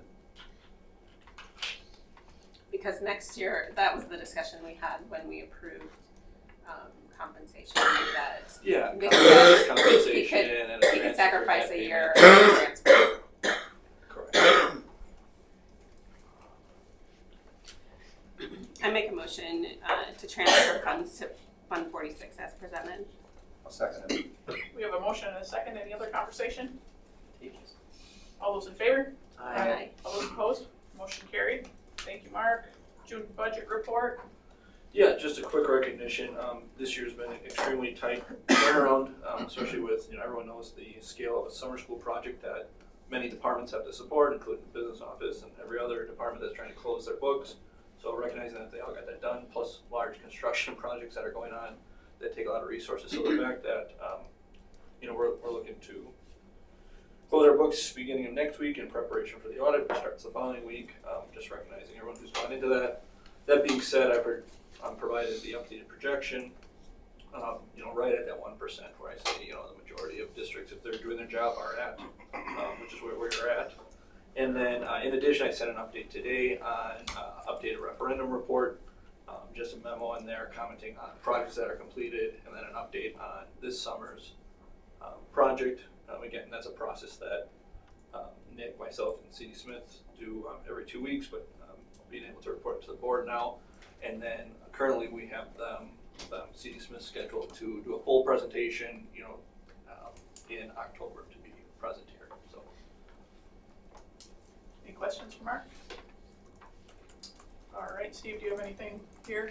Nope, Mark provided it all. Okay, excellent. All right, then we are going to hopefully put these policies to bed tonight. All right, 3112 and 4112. We can probably approve them together. This is the policies around board staff communication, removing the verbiage that says failure to do so, meaning speaking to a board member out of line of the hierarchy. Failure to do so may result in employee discipline. So the board has proposed to remove that, not necessarily so people come to us first, but that we don't have a threat in our policy if they do choose to speak to us. I do a motion to approve policy 312 and is it 412 are together? 4112. 3112. They're not together. 3112. They're separate on here. Okay, well, we'll do them separately then. Motion to approve 3112 as presented. I'll second it. We have a motion and a second. Any conversation? All those in favor? Aye. All those opposed? Motion carried. All right, then I'll also do a motion to approve policy 4112 as presented. I'll second it. We have a motion and a second. Any conversation? All those in favor? Aye. All those opposed? Motion carried. All right, 3213 and 4213, we're changing the verbiage around The word forbid. So this was the one that had the word forbid, and we thought that was a little heavy. So yeah, shall not engage. Yeah, shall not engage, but we do want to just bring forward an example one more time, just because we know that we are a community and we know that we're staff, but we're also working with kids and we have relatives, and we just want to ensure that you have a plan. And can you help me with the Sure. example again? Sure, so like the example is, we have a teacher who she has her own child, and her child has a friend. Okay, so these two kids are friends. I am not necessarily the teacher of that child, but we are connected. They both go to middle or high school. They're at a gathering that the student brought this friend along, and they post something on social media with my own child, but now this other child as well. So they could be engaging on social media, but it's not from a teacher to a student relationship. It's from my own child and their friend. That's just one example that we just wanted to be really clear on. That's okay. So if we put shall not engage, so I'll just read, so staff members shall not engage students in social media and online networking media except for appropriate academic, extracurricular, and or professional uses. So if we were to have this policy, it could be problematic if that teacher were to post something with any student. Although again, I'm not doing that for a teacher relationship, but I'm connected through my own child to this other student. Didn't it specifically say a one-on-one, like engagement one-on-one, a staff member with a student? I mean, because we're on 3213, right? Correct. Yeah. So that was letter J that I just read. Yeah. Right. It says except for appropriate academic, extracurricular, professional uses only. There's the one piece that it said individual student. Am I missing the word individual student in here?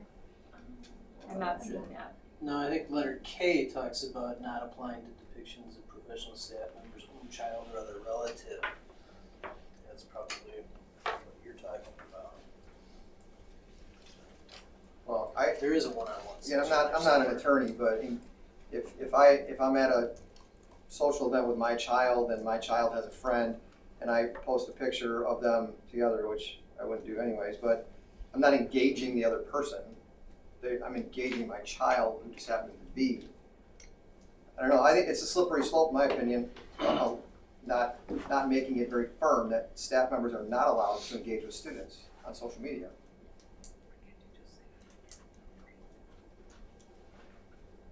You want to weigh in on that at all, Jeff? Question? But Jeff, my violation would be somebody in my office, their son works on cars. I sent him a message on Facebook, hey, I have an ABS light on, can you take a look at it for me? Appropriate contact, but violation. Yeah, I think the key is you gotta look at the cross-reference to 7544, where some of these exceptions exist. Because, and the reason, having written most of these policies, the reason why we use the discouraged from language is for exactly these kind of things that do come up where you have,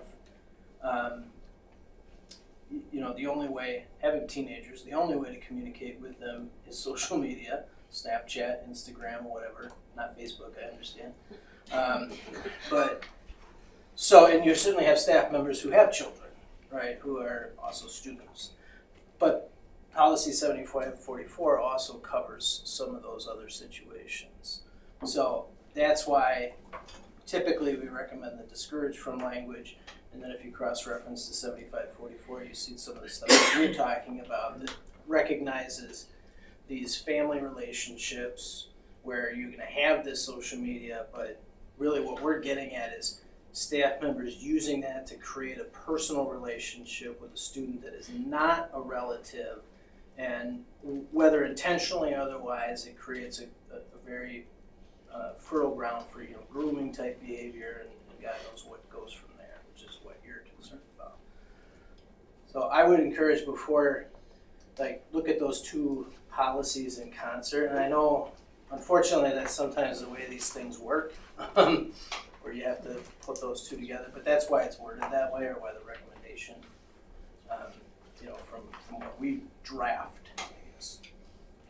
So, 7544 is on. yeah, we're gonna talk about 7544. Well, and we're adding the line, employees and district-approved volunteers are prohibited from using district-approved social media platforms to communicate privately with individual students. Isn't that more of what you're going for here? The private that thing. line. So then, can we leave that verbiage in the other policy, because that specific thing is called out in the other one? Well, the original intent on 7544, I believe, is it referenced district approved, which leaves a loophole open for district not approved. So I'll use your examples, Jeff. If the district says Snapchat's cool to use, and I decide to reach out to a student on Facebook, I'm covered. I can do whatever I want because the district didn't approve it. And I understand there's, just like the weapon thing, may or this or that, but just as we're trying to protect ourselves, we're also leaving loopholes open for these folks here to manage. And I don't think it's a good service to them or a good service to our students. Also, is this relate to only district-owned products? No, I don't think The so. sites, No. not the products we're talking about. That's a different policy. That's Yeah. acceptable use policy. I mean, So how do we cover that gap, Jeff? Well, I think there's the exception that's in letter K at the very end is probably best included also in now I'm in the wrong policies. Which one?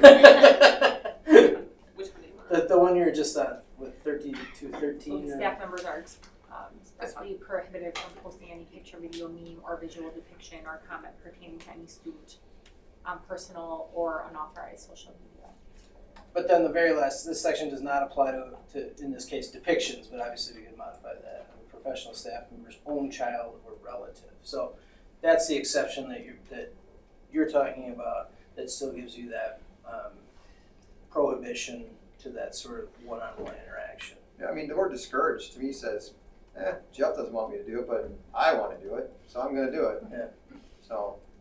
Your example, Mark, that would fit under appropriate academic in that same line. If you, That example you gave with the you ABS. Facebook message your babysitter, who's a student of ours, then the employee's in violation of contacting a student. So it needs to be, there needs to be something to include appropriate, but outside of academic. I don't know what it is. I think the biggest place where we see this being a problem is with athletics. And the contact apps and the team apps. That's covered in J though. Extracurricular, professional, that's all allowed. This is just personal. Right. Appropriate personal contact, which is a tough one to. Right. It's like so many other policies, right? It's so like you're emailing or whatever, you use Snapchat. Say, I'm picking up at 6:30, we're going to the soccer game, and 3 kids are there. That's a personal interaction, Are you the coach or the parent? either one. Well, I'm this a doesn't apply to teacher. parents, I'm a though, this parent applies or to a teacher. staff. Well, staff, that's a parent Right. that has Right. kids in soccer and they wanna pick up, 2 other, kids in Well, soccer. that's Are you extracurricular. But it's not, what if it's not school sanctioned? Right. Because we have plenty of Our private youth, our clubs. youth soccer club. Did you run this past Neola? I mean, this was, that's what when you asked about a softer word than forbid, but then that was our trigger to just remember, then this is going to create other problems. We can certainly do that. We can put shall not engage, but then we have to have a plan for, that's why I brought this forward, like, so how would you like us to handle So you want forbid. situations that come about? Shall not. Shall not. Shall not. Yeah, I mean, we can't make a policy that we can't enforce, and I think that this is good perspective. I So, don't and know I- how we enforce that. So then if 7544 can be matriculated to help us be able to put shall not engage, we're for that, but we just need to figure that out, and that's why we have. Then we should bring it back. Jeff, do you think Table this K, one? do you think K covers us in the event of our 3 situations that we gave here tonight? Where if we kept J, or if we approved J as shall not engage, we don't wanna pigeonhole our staff into Shall not. never contacting students when it is appropriate. Right. But how Yeah, I many think K couples specifically maybe sit speaks around to live here? depiction, like visual or, photographic depictions and so forth. But I mean, I can go back to the student handbook example. We wanted clarity so we could enforce. If we don't have clarity here, we can't enforce. Now, I know we're not the Facebook, Snapchat, whatever police, but if there's a complaint filed, what do we do? Well, you have, I get your point, and sorry, I didn't know we were talking about this tonight, so I haven't reviewed these, but there's a couple things that, first of all, you look at the nature of the interaction. And you have other policies that speak to appropriate staff-student interactions, grooming behavior, obviously sexual harassment, and where it goes from there. So you kind of look at that in concert, so you don't pull in too much unanticipated or unintended consequences, whether it be staff members' family or, I've had neighbors where, I had contact with their kids and, we kind of help each other out. There's nothing inappropriate there. If I worked at a school and they were a student, that wouldn't be what you're trying to get after. Right. So you do have some common sense ability to kind of apply these things and look at them in concert with your other policies. Like I said, the appropriate interactions between staff and students that exist throughout your policy. So we discourage it because it's fertile ground for misperceptions of relationships, for especially at the high school with the student thinking there's a different nature of communication than what the teacher does, so you're kind of protecting the staff member. But at the same time, if it does happen, you have other policies that speak to ways you can control, if you will, that type of behavior, if that makes sense. So that's just, we talk about these, I meet with Neola twice a year, and we have these conversations for 2 days. It's mind-numbing at times, but, because this is the kind of stuff we're talking about. How do we avoid pulling a bunch of stuff we don't want in, while at the same time giving your administration and ultimately the board the ability to protect the students and the staff for things that we don't want to be going on. The other thing with social media and technology is it moves faster than we can possibly address things. So you kind of have to build in some application flexibility, if you will. So should we table this and everybody study it closer, or? Yeah, that'd be fine, and I think it would be appropriate to look at. I think you raise good points, and certainly we want to make sure that everybody's comfortable with, that you have the tools you need, as well as that, inadvertently pulling people into violating policies where they're doing absolutely nothing that you're trying to target, Well, and I think it also also kind of starts with, Hallie, because you're gonna be the first person that's gonna be, dealing with it, so.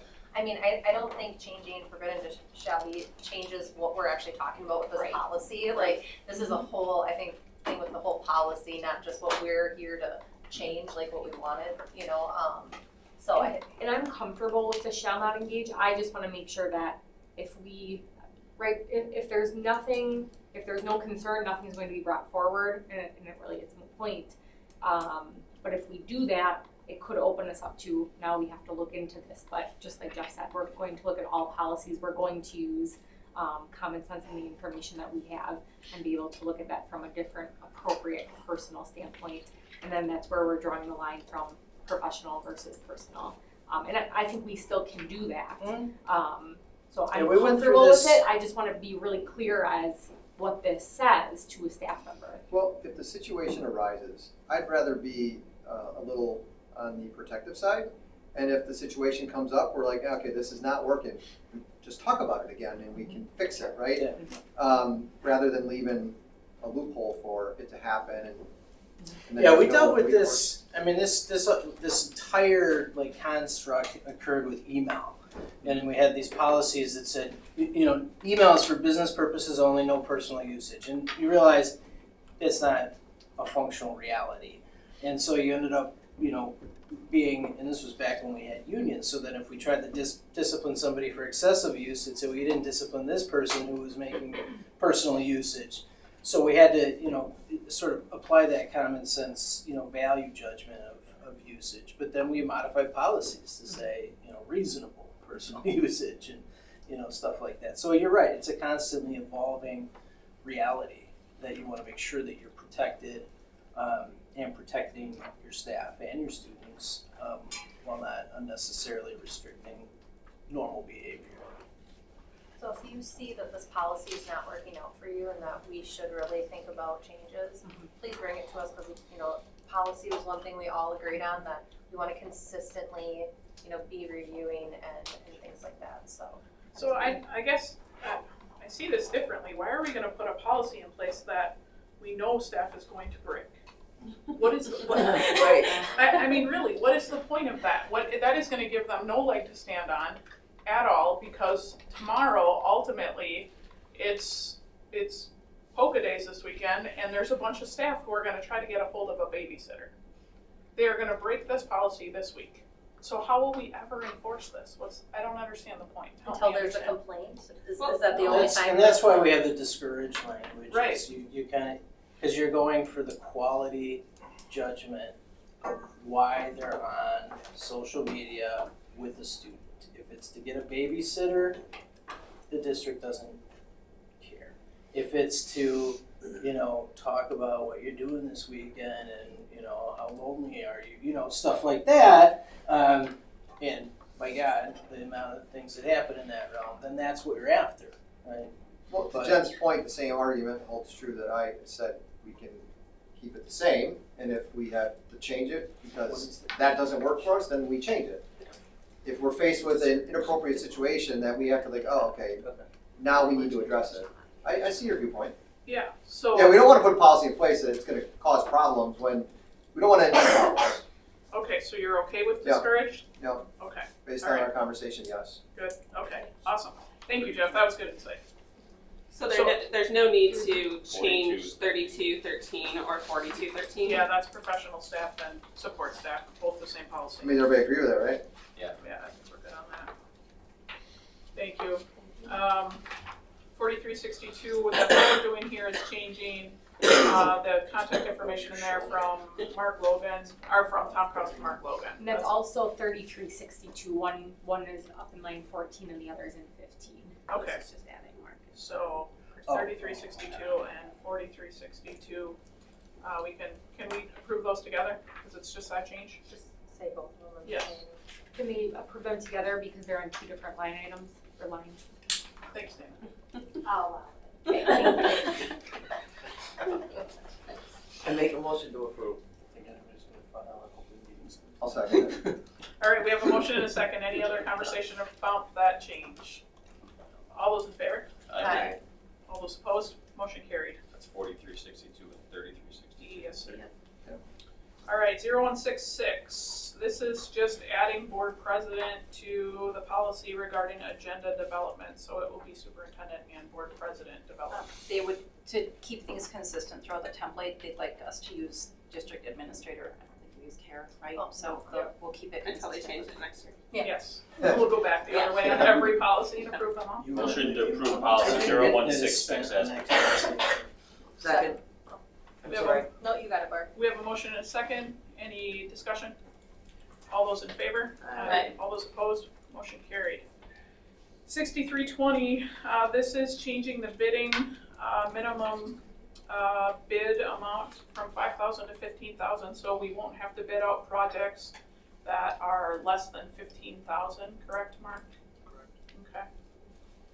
Just gonna save him some work. I mean, the value of the projects that we're dealing with now, think about how easy it is to spend $5,000 in a $50 million budget. It's costing us a lot of time here, so I think that's the reasoning behind this one.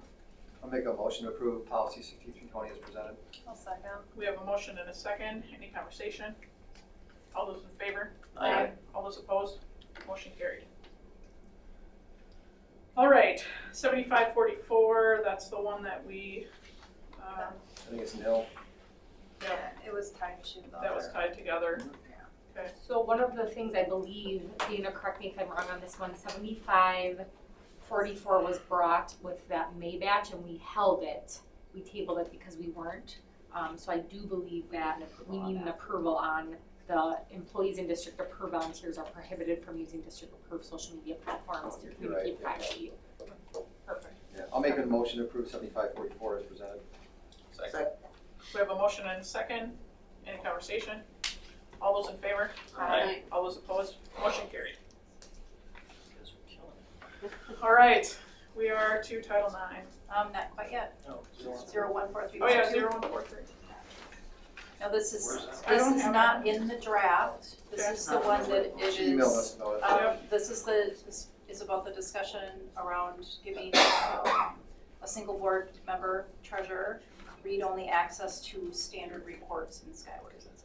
So the only thing I'd like to add here, so this policy is around, like the information that's available to board members. This would specifically call out the treasurer. We could also look at giving the entire board access. That would be an option we could consider here, not one that I would recommend, but that's the nature of this policy, is about us all having the same access to information.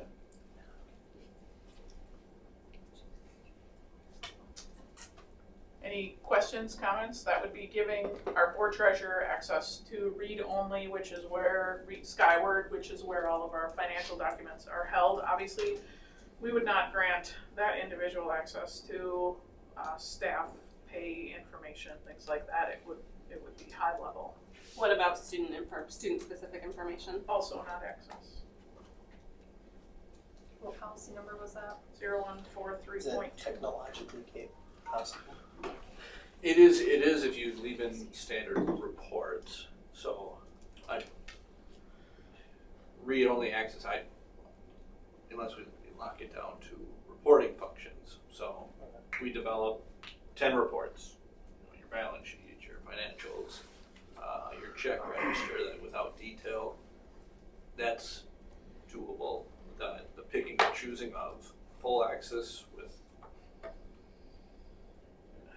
remove any invoice that has to do with the student service is not possible. So that's why the standard report line is important. And one of my recommendations would be, and I think Steve and Mark are doing a good job of this, but I think that in the past we've had, Steve, if you're talking with Mark and you're looking at reports, I just think that, there's some common duty to the rest of the board that, you could share that information. So I don't know, and I would expect that you'd want to take that direction from your fellow board members and Mark, or like how would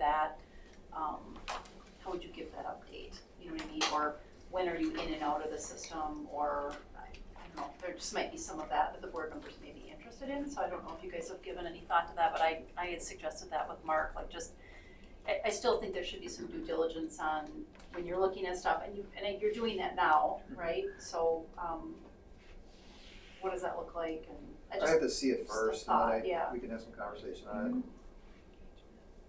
So I think I can come back and share with the board, like, what does the access look like, and here's what I can do, right? Again, but there'd be nothing coming from me directly, it's always in concert with what Mark is doing, so. And I think one of the pieces you had expressed to me was just the fact that it would lessen the amount of questions. I ask Mark that you every would day. have for Mark. But yet at the same time, I think I don't want to say we enjoy the questions, but I think it's good. Oh, now that I know that. Where's that recorder? I think that it's good that we know what your questions are. You know what I mean? So, I think your board, I think the rest of the board would like to know what those questions are that you're having as a board member. And so, I just don't know what that looks like. And I don't either without seeing it first. I mean, but let me say this. I mean, the intent is to give me access to information so I can work with Mark on what we report monthly to the board and to the public, right? So there'll be nothing, like I said, there'll be nothing coming out from me. It'll always come out from Mark, but it helps me form questions and helps, build the information that we want to be able to see, so. And those restrictions you said are easily built in? No, not easily. Not easily. Not easily? No, I mean, we don't have it, the function set up for anybody right now. I mean, if you look at, let's take, I'll pick on Eric in communications. He can go in and run communications reports. He can't go into our HR system. But that takes time and setup, and Cheryl helps manage all that. So each department has something similar. They can run certain reports. Certain people can't touch our balance sheet. It's doable in the system. Is there a cost to it? Unless you need a device to, I've never gone on. I'll talk to a web Tina, no, I'm browser. kidding. No, I don't need a device. I mean, in the end, the treasurer has a function on the board, and if I can't get access to financial information, then what's the purpose of the function? Then we're just taking information and listening and not doing anything with it. So I view it as a duty, a responsibility. Okay, so from here, you guys sit down, figure out what that reporting would look like that you would get access to. You'll clear that up, and then we would edit this policy based on I that. think you have to approve the policy first. Otherwise, Well, it's not even on our agenda right now. Well, if he's accessing it through Mark can show him. He's not accessing it himself singly, which is what the policy would grant him, right? So he and Mark can have discussions and look at what he's proposing. Yes. Yeah, why can't Mark just send you what you're looking for? It actually is on the public, it just I isn't know, for it's on approval agenda. because this was a discussion tonight Right. about it, and then remember, I would have to take it back and either talk with Jeff or Neola, or if we wanted to change phrasing. So that's why, I mean, it's actually, we're talking about it because it's here, but it's not actionable for approval. But I still think part of that, if you wanted to, you could direct and say, yes, Steve, meet with Mark and talk that through, and let's take a look at what would be appropriate. That's fine. Does that sound? So you guys figure that doable? out, and then Yep. we'll Next get it back meeting or on the whatever. agenda. Yep. Okay. So we'll have 0143.2 again with what they've come up with. Is the only And one what that's you're carrying over, what you're ultimately gonna be deciding, if I'm understanding correctly, is the board granting or approving the permissible scope of read access to the system after you guys figure out what that looks like. Correct. Yes. As opposed to a true amendment to the policy, and then. The policy states. Well, you we'll have look at the to- policy. We'll take a look at that Yeah, and see what okay. that I got it, makes sense. I got it in my brain. Yeah, there isn't currently anything that the treasurer is called out to be able to do that the rest of us can, so Correct. that's what we have to do. Yeah. Correct. The statutory duties do exist, I've never heard a treasurer asked, so I guess. Easily enough. I mean, I think that's like the caveat is anybody in this room, unless you eat and sleep woofer coding for Yeah, right. 5 years, you're not going to understand a report unless it's a standard report. People can justify that, but and that's why that probably is of clean it up so it's not. Sure. It's a very complicated system, but that's just a separate issue. So that'll come back at the August. Yep. That's the only one we're carrying over. Yes. Now title. It's a Title IX. Should do that one. But, so I don't, do you want me just to start there? I mean, this has been a very hot issue for the last couple of weeks, and there'll probably be people that will gasp at this statement, but it's completely blown out of proportion, and here's why. Number one, what this policy we're talking about 2264, which is the new policy. 99% of what this policy does is revamp investigatory procedures that the district has to follow for purposes of sex discrimination under Title IX, which has been the law since 1972, and that law isn't going anywhere.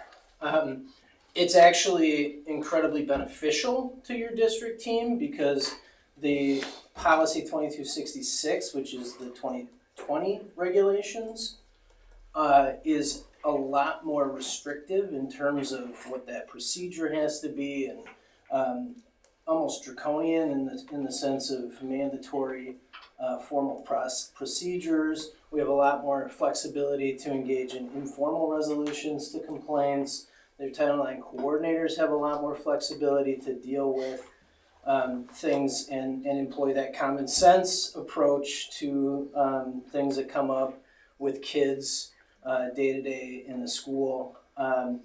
So the vast majority of these are actually positive changes that are not substantive in the least. They're procedural. So that's number one. Also, what it does not do, which has been the big talking point. I think there was a comment earlier today, and I understand the misunderstanding on this, but it doesn't speak to bathrooms, locker rooms, overnight field trips, athletic programming at all. There's nothing in this policy and nothing in the new the regulation. In fact, the Department of Ed has said they are not coming out with their athletic programming regulations yet. So that is a shoe that may drop. I'm not saying it won't, but this is not related to that. So the big issue from a legal standpoint has been the inclusion of verbiage in the definition of sex in the regulations that include gender identity, gender stereotyping, etc. But like I said, the vast majority of this policy as related to these regulations is procedural. It's beneficial. It gives you guys, the district, a lot more flexibility in how to deal with things that we've had to deal with forever. The other thing is, in Wisconsin, Title IX has included those concepts, gender identity, again, and the kind of laundry list of concepts that goes along with that. Since 2017, when the Seventh Circuit decided a case called Whitaker that said this definition in Title IX includes all of these concepts. That has been affirmed by the Seventh Circuit, which is the jurisdiction that controls Wisconsin, no less than 15 times since that. Eventually the Supreme Court's going to have to deal with it. But the other thing is, the reality is, you're talking about harassment. So the other thing we hear a lot of is, so now if a student, uses the wrong name or the wrong pronoun to refer to a student, they're going to end up getting suspended. No, because you're still investigating, potentially, if it's harassment, which is severe, pervasive conduct that changes the educational environment for a particular student. So there's still standards. You have to do that now anyway. We have, whether you call it bullying, or you call it Title IX, or you call it PI 9, which is 11813 in Wisconsin, Wisconsin's non-discrimination statute. You're always investigating students who are expressing difficulty in the environment because of other students, because of staff, teasing them, picking up, whatever the reason is. The legal battles about whether that exposes a public entity, a school district, to federal lawsuits under Title IX is really a separate issue that you don't have to worry about right now, because your policy says, here's things we're not going to allow to happen in our school district, and here's how we're going to investigate it. So the other piece that I want to talk about too, just the legal battles that are going on. First of all, like I said, our jurisdiction has, for 7 years, well, really bad at math, the 7 years, had essentially this settled from a case law standpoint that Title IX includes these concepts in terms of Wisconsin.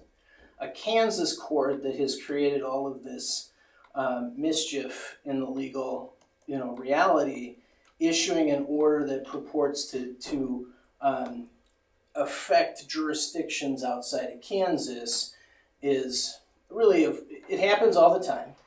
Oftentimes the agencies just say, fine, we'll just apply it nationwide because it's easier. But they don't really have the authority to do that. They're a district court that deals with that part of Kansas. The 10th Circuit, which this case has already been appealed to, is akin to our 7th Circuit. They don't have authority to overrule each other either. Only the Supreme Court. And I don't mean to be rudimentary, civics discussion, but that's the reality. And the other thing, a very, very strange order that was issued that indicated that a number of 3 different groups that were involved in this. They had to submit a list of schools that they were attending, so they typically dealt with the higher education folks, or they had kids attending, dealing with Moms for Liberty, I think in particular. That list was submitted before July 15th, as was required to be part of the order. There's no school in Pulaski that's included on that list. So even to the extent that has any legal authority, you're not covered by that order. The other thing I'll say, that order does not direct the school district to do or not do anything. It directs the Department of Education to not enforce against the school district the punitive measures it has available for failure to comply with the regulations. So if you have to pass a policy before August 1st and you don't do it, the Department of Ed has authority to strip you of federal funding. This order tells the Department of Ed it can't do that. It does not tell a school district it can't pass a policy. My position is we know that it does not directly relate to Pulaski, because Pulaski is not listed in that filing that was made on July 15th. The order itself, in terms of its attempt to apply to Wisconsin, is of questionable, and this will be battled in the courts for probably long after this regulation is withdrawn, which could very well happen after an election. There's no downside to passing the policy because you're still going to conduct the investigations. Again, the vast majority of this is procedural, and it's beneficial to have these procedures versus the ones we currently have in 2266. And there's application, again, like we were talking about with the other policies. How you address a specific situation is ultimately what matters. So if you get the complaint about, that deals with the rights of a transgender student versus another student who feels uncomfortable with concerns about, bathroom usage or what have you, then you deal with that. And how you deal with that ultimately is going to decide whether or not you end up in litigation.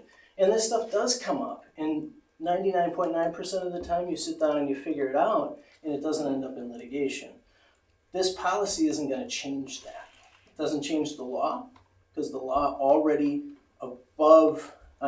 really above the regulatory determinations of the Department of Ed.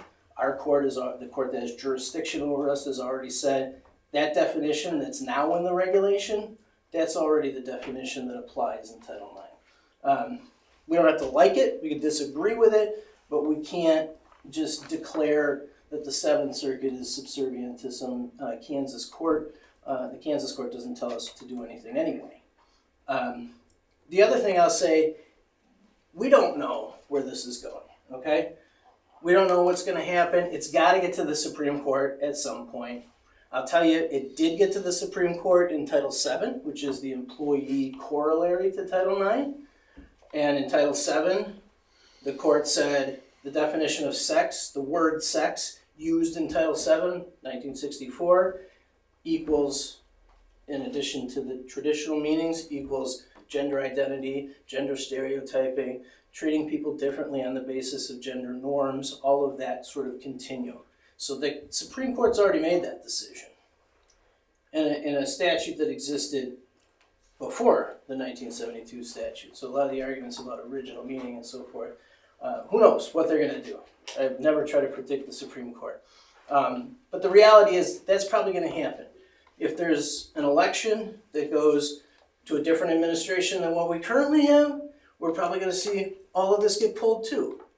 That could happen. And if it does, then like you're doing practically every meeting, you're going to have policy on your meeting. And it might be this policy again.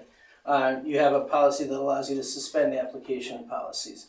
But the reality is you're always going to have to investigate and have a system that creates a structure to investigate claims under Title IX, because that law isn't going anywhere. It's been around again since 1972. The last thing I'll say, and then any questions, happy to try to answer them. The other sort of complicating factor in Wisconsin is that when we conduct investigations of sex discrimination, whether it's under the Title IX policy, somebody raised it under Title IX, we're also investigating it under Wisconsin's Student Non-Discrimination Statute 11813. Invariably, appeals go to the Department of Public Instruction, not to the Department of Ed, because it's easier for parents to go there. And the Department of Public Instruction applies the Title IX regulations, and they have not been enjoined by anybody. So we've seen them already, not these regulations, obviously, because they haven't gone into effect, but the past set of regulations, applying them and interpreting them. I think if you don't adopt the policy, you put yourself in a much more potentially perilous position, most likely with an individual litigant. The Department of Ed's probably not going to come knocking on your door. I mean, to be honest. Whether you pass it or not, they're probably not going to show up here and try to take your money away. But they could if you don't. Your bigger problem is going to be private litigants who, and there are those out there looking for an opportunity, just like there's people on the other side looking for an opportunity, who will say, you don't care about this because you didn't even adopt a policy to protect, whether it's a transgender student or whatever it is. So the downside is much more prevalent. There's no legal obligation to refrain from doing this. I know you've been told that. That's not true. And this policy does not create any rights that don't already exist. And principally, it's procedural. It gives you a framework to deal with complaints, should they arise, that you're going to have to deal with in some framework, whether you want to or not, regardless of what the basis of the claim is. So that's my pitch. I don't take a position on the interpretation one way or the other. Frankly, that's not my job. My job is to tell you, hey, we don't have to agree with it. We don't have to like it. But it is the law in Wisconsin. And it definitely is the law in Pulaski, if you will. So. Julie and Mark and Allie they went to a 2-day session at CISA 7. So is there anything from your lens that you'd like to add in addition? Julie, I don't know if you want to talk a little bit about the guidebook. Yeah. So we did attend that training, and number one, we had to make sure that we had our coordinators identified, which are myself and Mark. Allie, from the employee perspective, of course, is going to be involved in potential investigations, those types of things. identify the investigators, and so we've identified our investigators, and we'll be working with them because training is a big part of this process too, in the old and the new. So we have to make sure that everybody is adequately trained, and that includes all staff. So we're working through those processes now, putting together a guidebook, a process guidebook, so that when we do get a complaint, it's going to be the one-stop shop place to go. It'll have all of our forms, it'll have all of the processes that we'll need to follow. So like if I take in a complaint, I'll know exactly what to do. Mark gets a complaint and maybe he hasn't gotten one for 6 months or maybe he didn't get one for a whole year, for example, he'll have a guide. So this is really complex, you know, and we need to make sure that we're following the processes very carefully. So we plan on having that ready to go, certainly by the beginning of the school year, you know, by August 1st for sure, and then work on training our staff so everybody's up and running for the start of the year. What do we mean by training up our staff though? Yep. If you guys are coordinators and if a complaint comes in, it goes to you, what would the staff have to be prepared for? So all staff need to have an overview of what Title IX involves and entails. Actually, Jeff and his firm, they provided some training that we will be looking at is providing to all of our staff, like an overview training, video training of Title IX and what it means, what's covered. Yeah, and that's a shorter, I think it's about a 45-minute, and it'll be available on video. We don't charge for that. I don't know how to do it, so my partners are doing it. But it's part of the old regulations. It's part of the new regulations. You got to train people who are going to serve as Title IX coordinators as to what it is their responsibilities are. You got to train people who are going to serve as investigators as to how to conduct investigations, which is always valuable. Training for people who are going to do that, how to conduct investigations, how to weigh credibility of evidence and make determinations, or then we have the decision makers who are trained as well, and then the people who handle appeals. The staff are being trained to understand that they have an obligation to be part of reporting incidences of sex discrimination, reporting instances that indicate a violation maybe of protective measures that have been put in place in a situation involving sexual harassment. So that is really just a real overview and making sure everybody's kind of aware of, and where's your policy and where can you find the forms and that type of stuff. And that'll be available then for new staff. They can just watch the video. I mean, Jeff, I'll be honest, I got like 10 words of all what you said. I'm trying to wrap my brain around everything.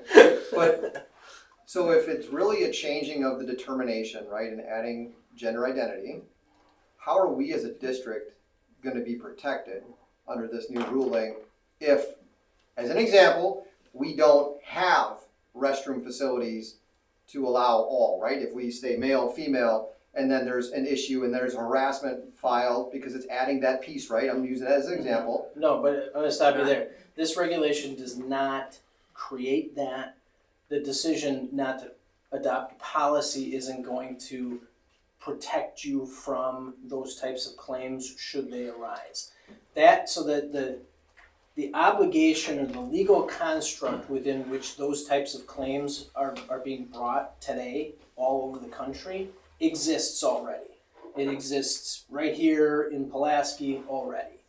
So this policy and this regulation isn't going to change that one little bit. All right. What the policy does, though, is creates this system where we have a model that we know the regulating and overseeing bodies are going to say is sufficient process, right? If we were designing the process, it would be a lot different, right? I think we would be able to make it a lot more streamlined and a lot more common sense. That's the phrase of the evening, right? But we know that this one is what passes muster for purposes of satisfactory investigation. If there's an issue that comes up like what you're talking about, we got to figure out how to deal with that. And you sit down with the student, hopefully the parents. There's a construct that's used to work through those situations. But that exists already. It's existed for quite some time. It's going to continue to exist, whatever happens with this litigation in Kansas, whatever happens in the Supreme Court. Because again, you always have an obligation. It's the principal Title IX obligation is that every student has to be able to fully participate in your academic program. And you're, as a school, student-focused on how we make that happen. And all of this other stuff, again, you know, I'll tell you, I'm usually pretty blunt when I talk about most of this. All this other stuff is adults arguing about social issues.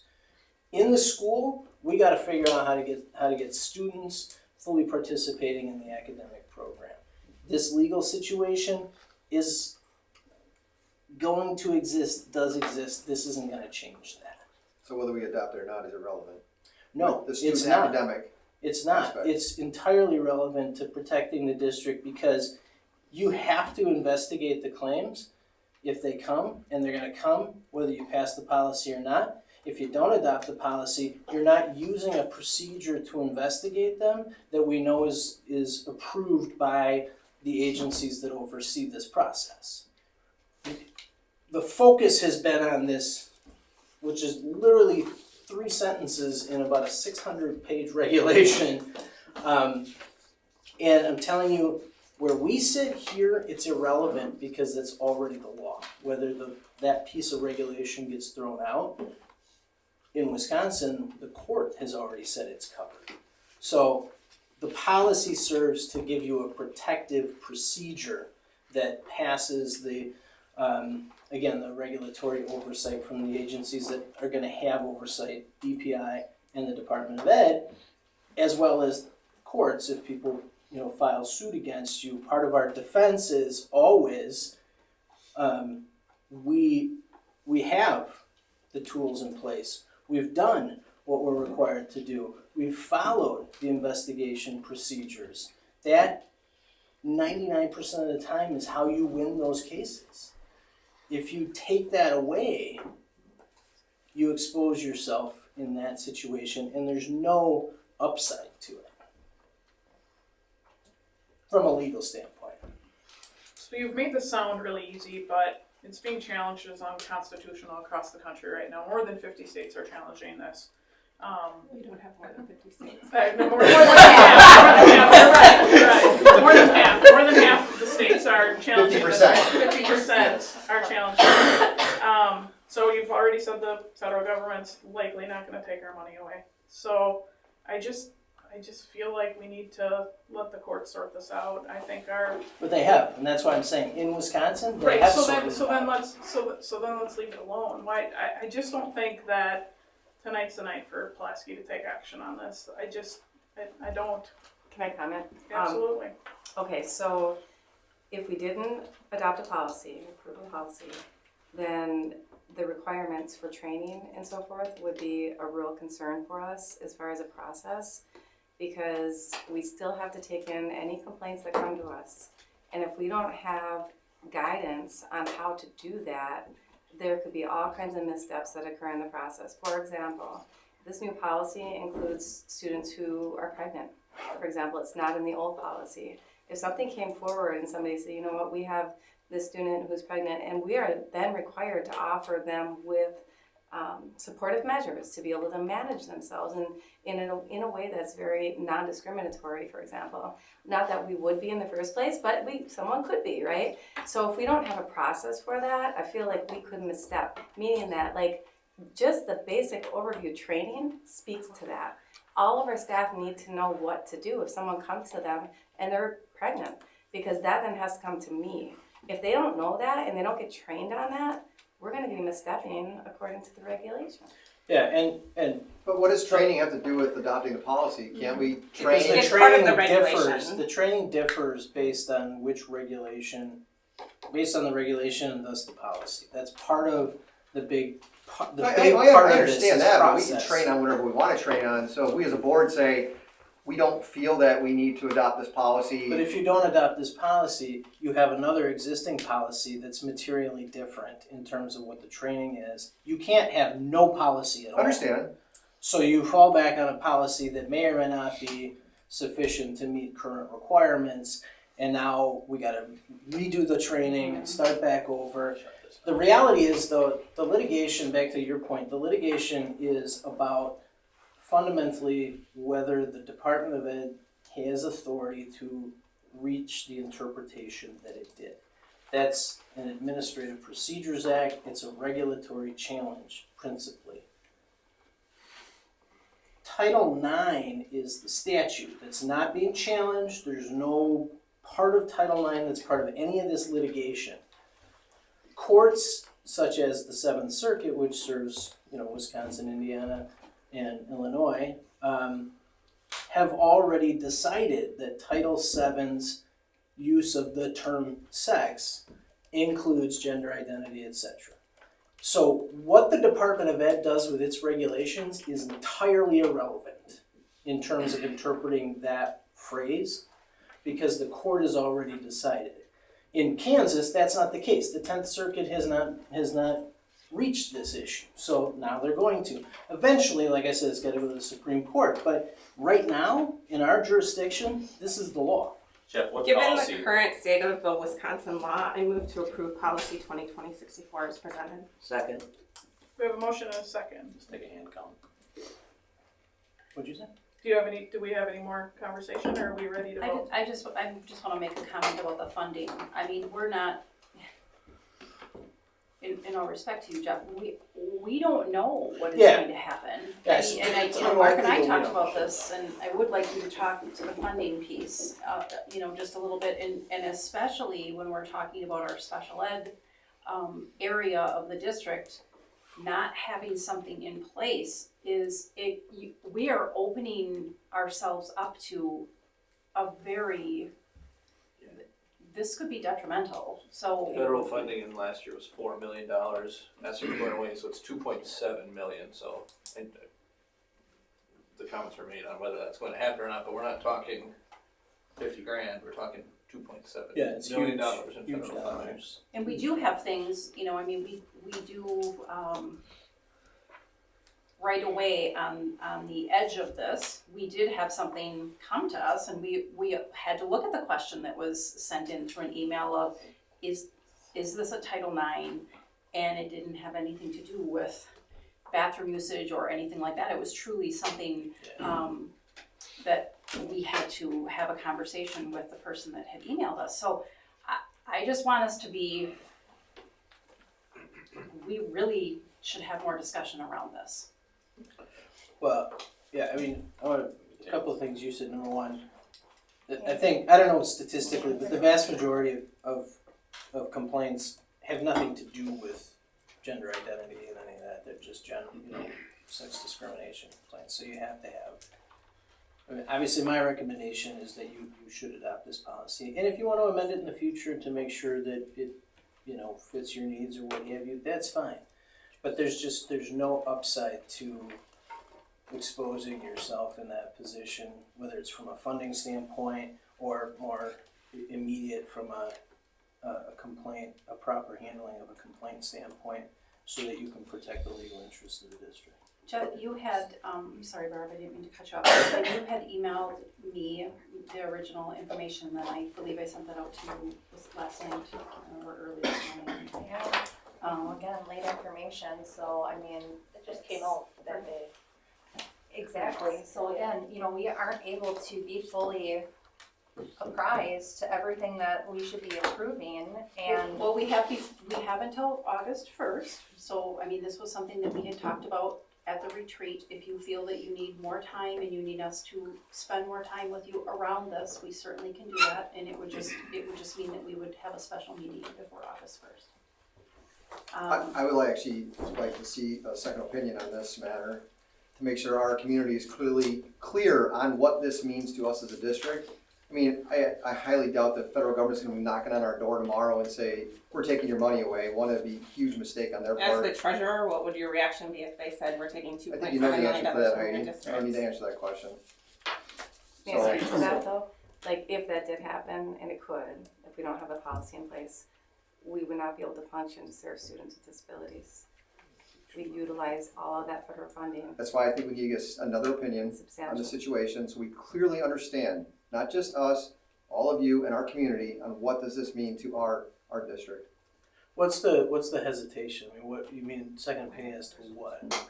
There's a lot of concern out there, and I don't think we've addressed it tonight. Like I said, you've said a lot of stuff, and I don't know what half of it means. So, okay, so what's, I mean, tell me, like, specifically. Jeff, let me read, the Wisconsin Institute for Law and Liberty changes to Title IX, expand the definition of sex discrimination to include gender identity.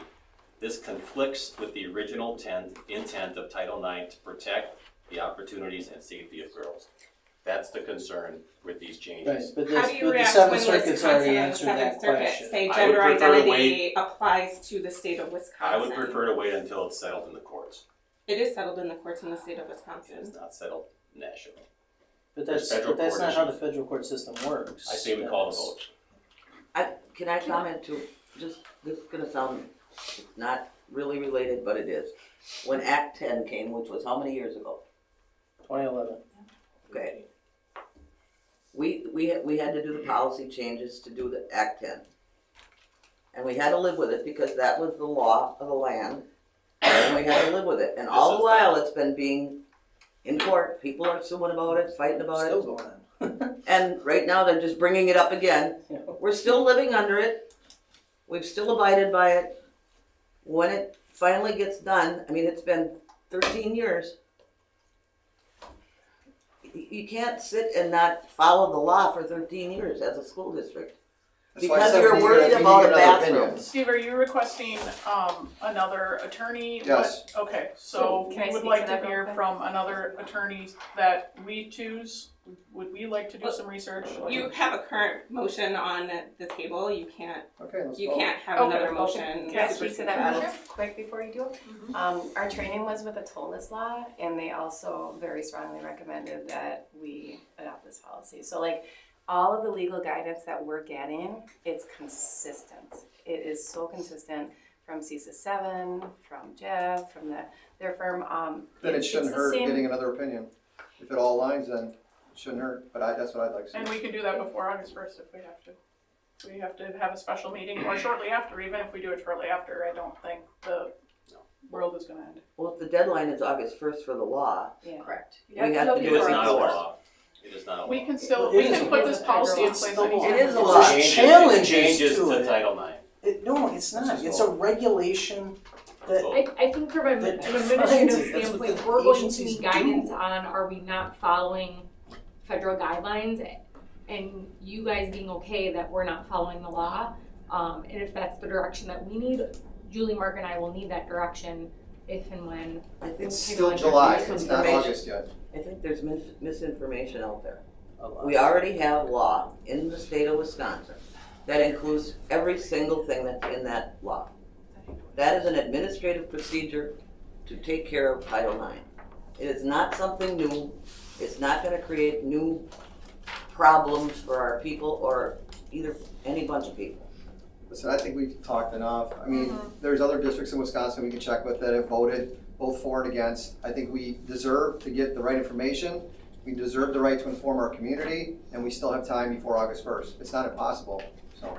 Well, with all due respect, you have gotten the right information. You absolutely can give a second opinion. Whatever. I'm not saying what you gave us is wrong. Well, you said you want to have the right information. I'm saying you do have the right information. Okay. I'm giving you the right information. And there is an ideological battle out there, I'll give you that, across the country. I don't care about that. I'm telling you what the law is. You certainly can. Understood. get But that ideological battle is tied to this. But You it's can't not. argue that. It's No, tied it's to tied this. to, it's challenges to Sure. this, but at But this it's point, not tied those to the law. challenges haven't changed the Indirectly, law indirectly in it is. Wisconsin. All right, are we Whether you ready to want it vote? or not. Yes. All right, all those in favor? Aye. Aye. All those opposed? Nay. Nay. Motion denied. We can revisit this. All right, Do we have to Can make I a have a motion? so 1662, the one change was just another CO change on that one. I don't know, did they approve that one already, do you know? It hasn't been Oh, approved. okay, so I think 1662 still needs to be because that's just moving from Tom to Mark. That was another one of those. And then Well, you don't wanna change 2266 now, I because know. you're still forced to operate under that much Right, more right. onerous policy. Yes, just the CO in 1662. I don't think, I just wanna be clear. It is, I it's think, procedurally I ridiculous. think that this board wants more information. No, We need- 1662 is No, changing no, comp name no, to I marketing. agree, but I think there's some frustration with district staff right now around this and perhaps our attorney, but I think we've made it clear that we want more information. We can do that by August 1st, or we can do that shortly after August 1st. We can implement these policies within, 48 hours? We need to let the public know we are gonna have a special meeting. We can implement these policies after August 1st, and it still counts. We might be a few days late, a week late, a month late, whatever it takes for us to get there if we so choose. Give us time. I mean, in the end, we had time to have this presented. It was chosen to do it today. If this has been out there, then we shouldn't have waited till today. In all These- fairness, these everything that's been court cases have presented to been- you has been out there and available for you to review. I understand, so Before 16, so today. sorry, Talked sorry about it for any before today. miscommunication or confusion here, so 1662 really isn't a Title IX policy, I know it was labeled as such, but if you're looking at 1662, Yes. it was just another CO change. I'll make a motion to approve policy 1662 as presented. I'll second it. We have a motion and a second. Any conversation on that one? Sorry All about those sorry about the confusion. That's okay. All those in favor? Aye. All those opposed? Motion carried. All right, we have come to our second citizens forum. Is there anybody who would like to speak? Corey Julik, 612 Evelyn Circle. Jeff, you are a board member of Notre Dame Academy. What are they voting on this for Title IX? I am not a board member of Notre Dame Academy. I was, Okay. but I am not. So I have no idea what they're doing on this. And I have not advised them. My kids went there, that's why I was on the board. They're not there anymore. Well, actually, my daughter is, but I'm not on the board. All right, that's all we have for citizens forum. Next workshop meeting, August 7th, back here at the district office. We need an adjournment. I'll make a motion.